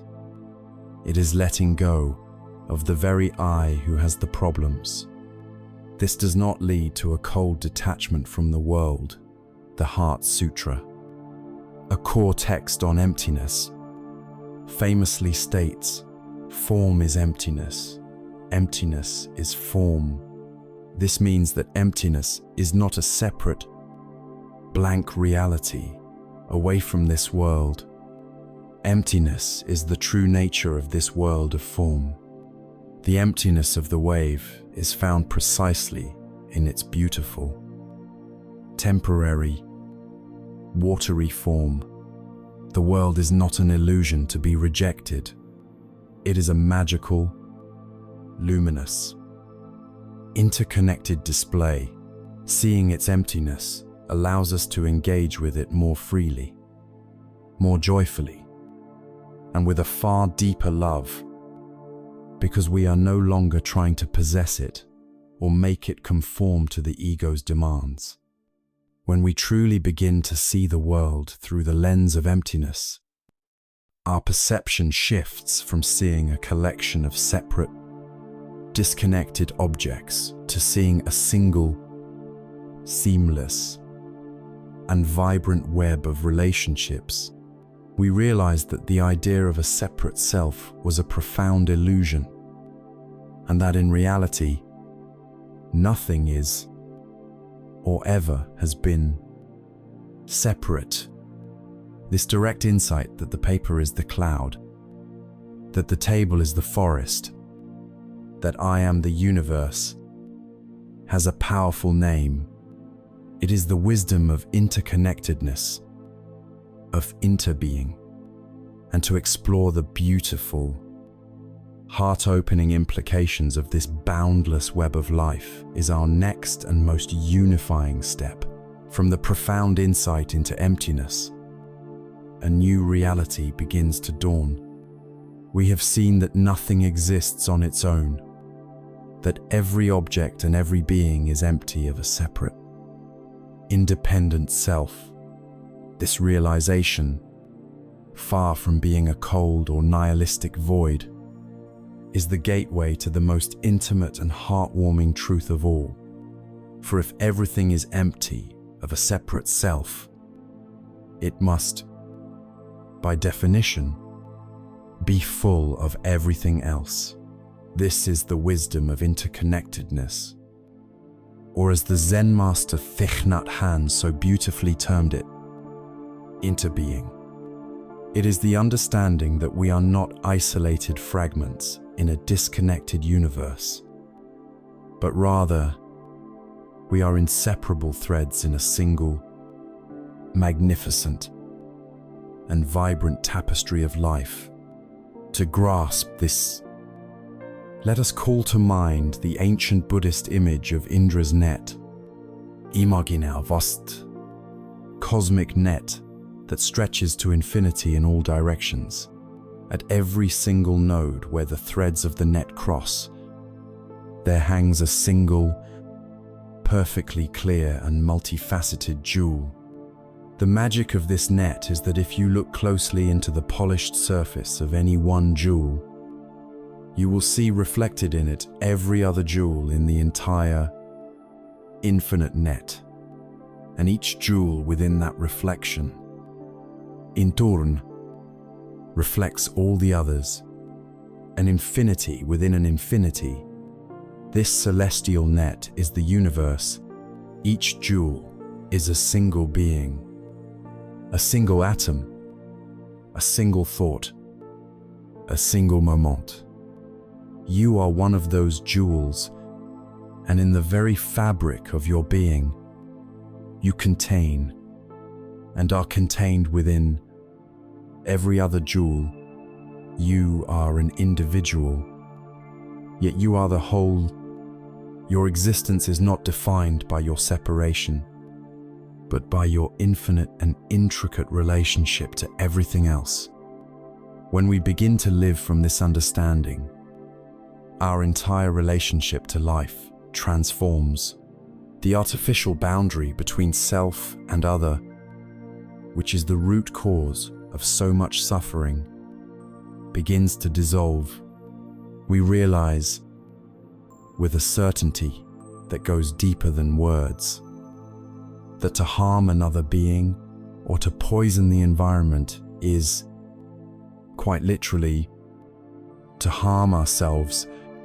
When we pour toxins into a river, we are not just polluting some distant body of water, we are polluting the jewel of the river, which is reflected in our own jewel. The poison inevitably finds its way into our food, our air, and the very cells of our body. The net ensures that every action has an intimate and inescapable consequence. When we speak a word of anger or hatred to another, that vibration of ill will does not just travel outward, it originates in our own heart, and it is we who feel its constricting, poisonous effect first. To harm another jewel is to shake our own place in the web. Ethics, from this perspective, is no longer a matter of following external rules. It becomes a simple, pragmatic recognition of reality. Kindness is not just a virtue, it is a form of profound wisdom. From this view, compassion arises not as a difficult duty, but as the most natural and logical response to the world. From the ego's vantage point of separation, we have to build a bridge of empathy to feel for another's pain. But from the vantage point of interbeing, there is no bridge to build, for there was never a gap to begin with. When your right hand is cut, your left hand does not pause to deliberate whether it should help. It does not say, "That is the suffering of the right hand, not my problem." It simply and immediately reaches out to comfort, to clean, to bind the wound. Why? Because both hands are part of one body, one system. When we truly feel our interconnectedness, the suffering of another is our suffering. Their joy is our joy. The question, "Why should I help?" becomes meaningless. The only meaningful question is, "How can I help?" Compassion becomes the spontaneous movement of the whole, healing itself. This understanding also imbues our lives with a profound sense of meaning and responsibility. We realize that we are not insignificant, powerless specks. We are jewels in Indra's net, and our every thought, word, and action sends ripples of light or darkness throughout the entire web. A small, hidden act of generosity, a single moment of choosing patience over anger, a quiet thought of loving kindness sent out into the world. None of it is ever lost. It is a vibration that is instantly reflected in every other jewel. We may never see the full extent of the consequences of our actions, but we can trust that they are echoing through the cosmos. This transforms our lives. How we treat the person serving us coffee, how we respond to a frustrating email, how we care for our own tired body, it all matters. It all becomes part of our sacred work as co-creators of the world, polishing our own jewel and, in doing so, brightening the reflection of all others, the final letting go. Then is the release of the most fundamental illusion of all the illusion that we are, just a single, isolated jewel. It is the letting go of the exhausting, lifelong project of defending, promoting, and worrying about this small, separate self. This is not an annihilation. It is an infinite expansion. It is the relief of a single drop of water finally releasing its imaginary boundary and merging back into the glorious, boundless ocean. The existential loneliness that haunts modern society is a direct symptom of the illusion of separation. The cure for this loneliness is the felt realization of interbeing. You are not, and have never been, alone. Your breath connects you to the atmosphere of the entire planet. Your food connects you to the sun, the earth, and the rain. Your thoughts connect you to millennia of human culture. You are a focal point through which the entire universe is experiencing itself. We have traveled far on this inner journey. We saw through the illusion of permanence. We deconstructed the temporary collage of the self, realizing its selfless nature. Oranatta. We then saw that the ultimate nature of this selfless reality is emptiness, or sunyata, not a void, but a dynamic, relational openness. And now, we see that the direct, heartfelt experience of this emptiness is the boundless, radiant connection of interbeing. Our final question on this path of insight is this: when the mind truly rests in this vast, wise, and compassionate understanding, how does it then relate to the ordinary, day-to-day experiences of life? What happens to the pendulum of pleasure and pain when you realize you are not the pendulum, but the entire interconnected cosmos in which it swings? The mind that sees in this way develops a sublime and unshakable stability, a deep and peaceful balance that can hold all of life's joys and sorrows without being disturbed. This profound state of grace, born of ultimate wisdom, is called equanimity, or upekkha, and it is to this summit of inner peace that we now turn. Our journey has been one of profound excavation and cultivation. We have warmed the heart with the sun of loving kindness, the wish for all beings to be happy. We have strengthened it with the courage of compassion, the ability to be present with suffering. Now, we arrive at the state that crowns and balances all others. It is the fourth of the sublime abodes, a state of grace known in the Pali language as upekkha, or equanimity. If loving kindness and compassion are the great, beautiful wings of the heart, equanimity is the steady body of the bird that allows them to fly with effortless grace and power. It is the deep, unshakable peace that arises from seeing things, finally, as they truly are. It is vital to understand that equanimity is not indifference. Indifference is a cold state, a shutting down of the heart. It is a defense mechanism born of fear, a refusal to feel in order to avoid being hurt. Indifference says, "I don't care." Equanimity, in stark contrast, is a warm and radically inclusive state. It is born not of fear, but of profound wisdom. It is the result of having looked deeply into the nature of impermanence, selflessness, and interconnectedness. Because it cares so deeply, and because it understands so clearly, it is not shaken. Equanimity does not say, "I don't care."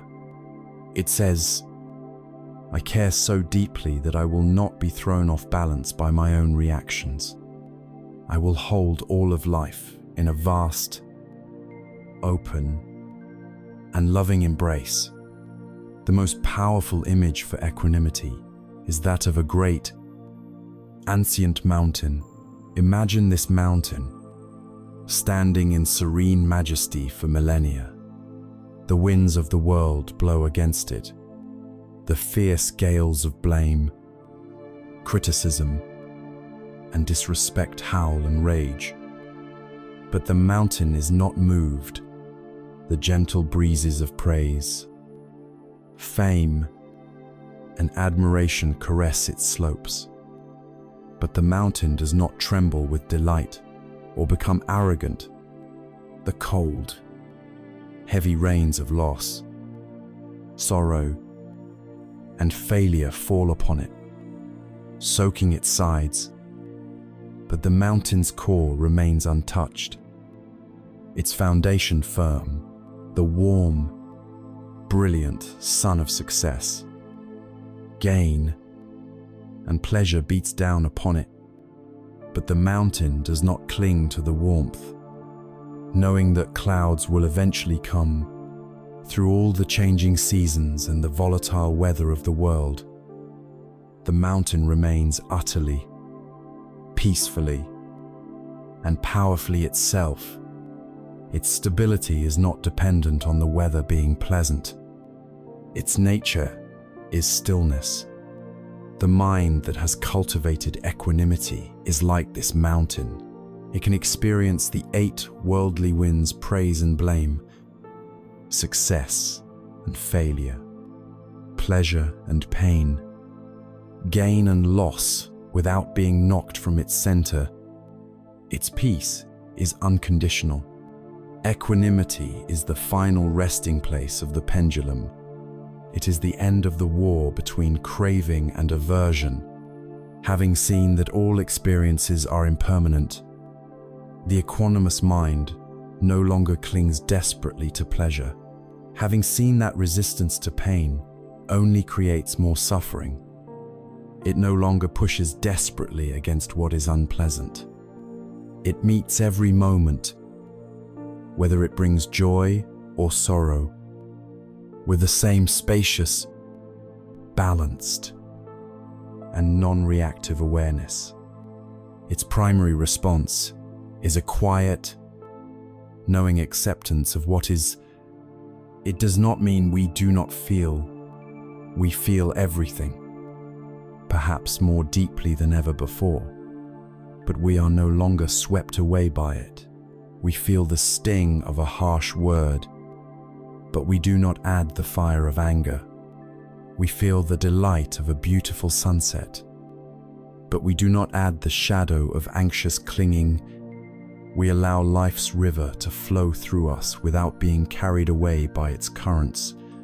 This sublime balance is born from the perfect union of love and wisdom.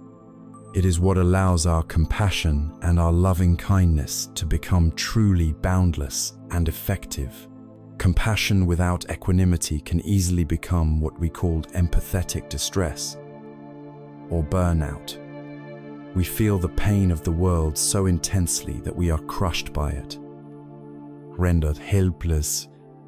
Equanimity is the vast, stable ground upon which we can stand to be with suffering our own or another's without being destroyed by it. It allows us to keep our hearts open in the face of immense pain, offering help from a place of strength, not desperation. Similarly, loving kindness without equanimity can become attachment and grief.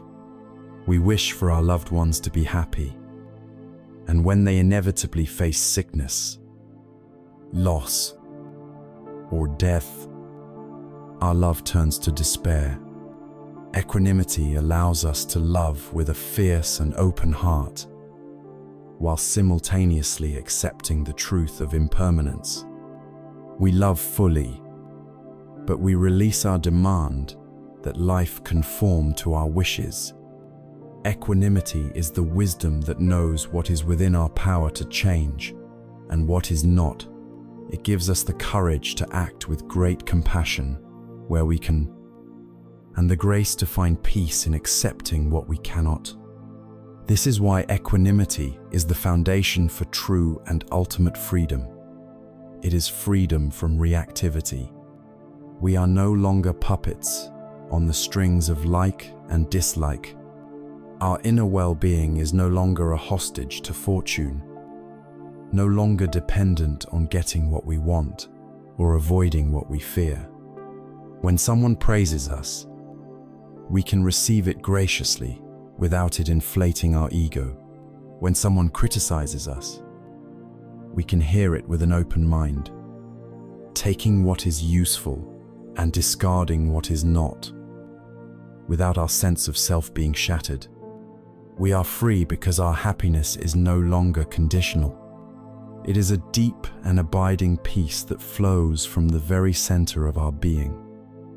A peace that, as the scriptures say, surpasses all understanding, because it is not based on understanding anything in particular, but on a complete and loving surrender to the totality of life.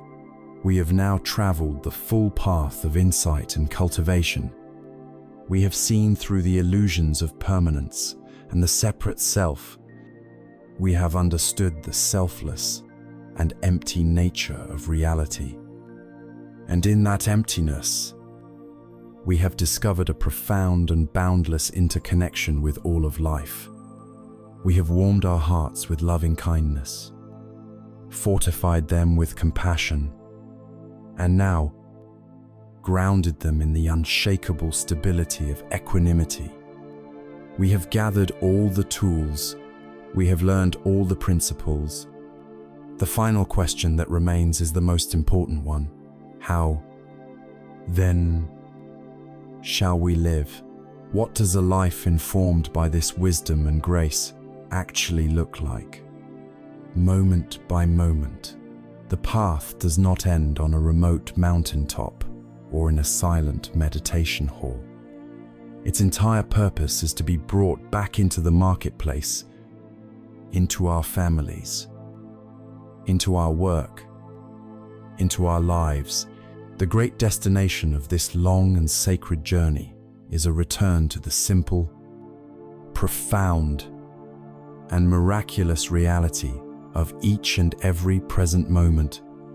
The final step is to see how all of this culminates in the exquisite art of living in the now, of walking through what the ancients called the gateless gate of ordinary, moment-to-moment life.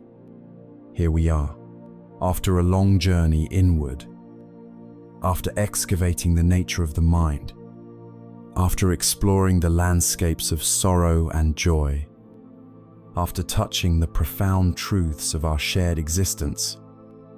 We arrive à our final destination, and the great, beautiful, and humorous secret of this path is that the destination is exactly the place where we began, right here, right now, in the simple, unadorned, and miraculous reality of the present moment.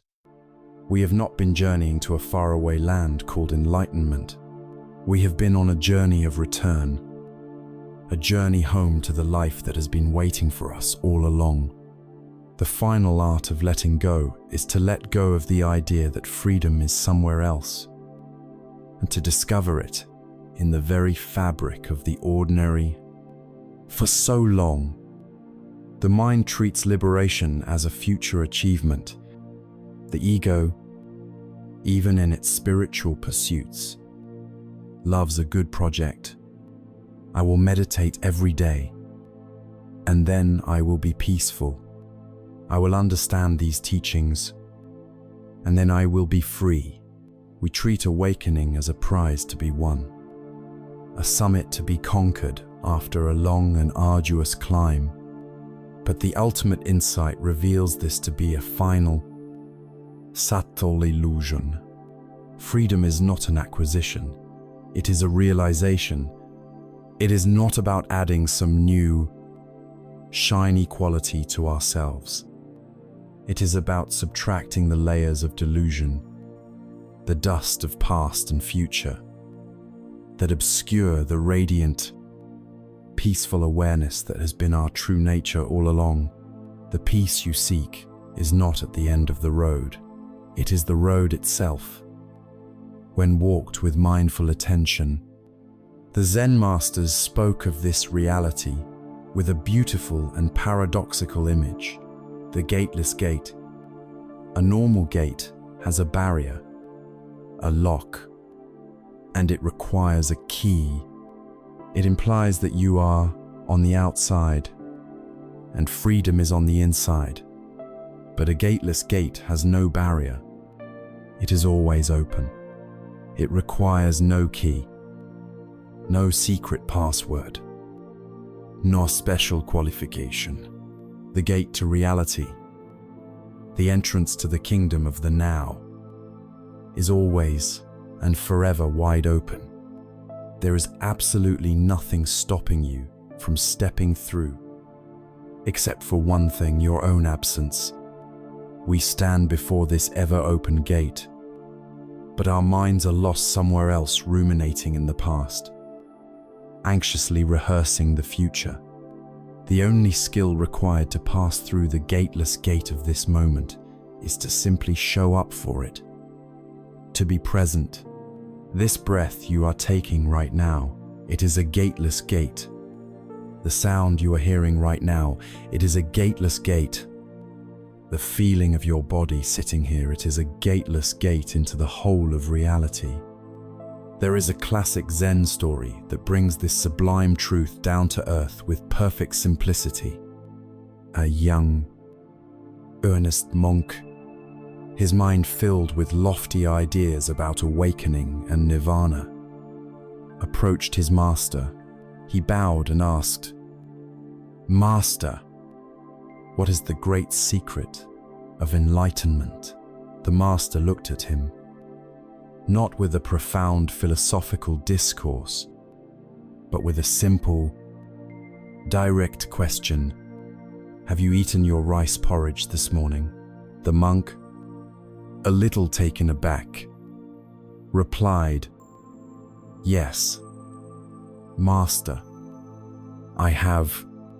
The master then gave his instruction, the entire secret of the path revealed in 5 simple words: "Then go and wash your bowl."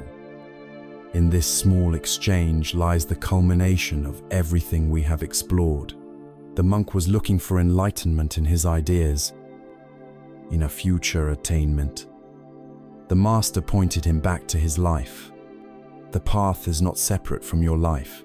It is your life, lived with total presence. Enlightenment was in the mindful eating of the porridge, truly tasting it, feeling its warmth. And it is in the mindful washing of the bowl, feeling the warm water on your hands, the texture of the ceramic, the simple, direct reality of the action. It is not found in thinking about washing the bowl, or planning to wash it later, or remembering how you washed it yesterday. It is found in the act itself. This is the great teaching. Letting go of the past is an act of returning to the present. Letting go of the future is an act of returning to the present. Forgiveness is an act of returning to the present. Every single practice we have discussed is simply a different technique for coming home to the here and now, for learning how to wash our own bowl with our full and undivided attention. This transforms our entire orientation to life. The ego sees life as a problem to be solved.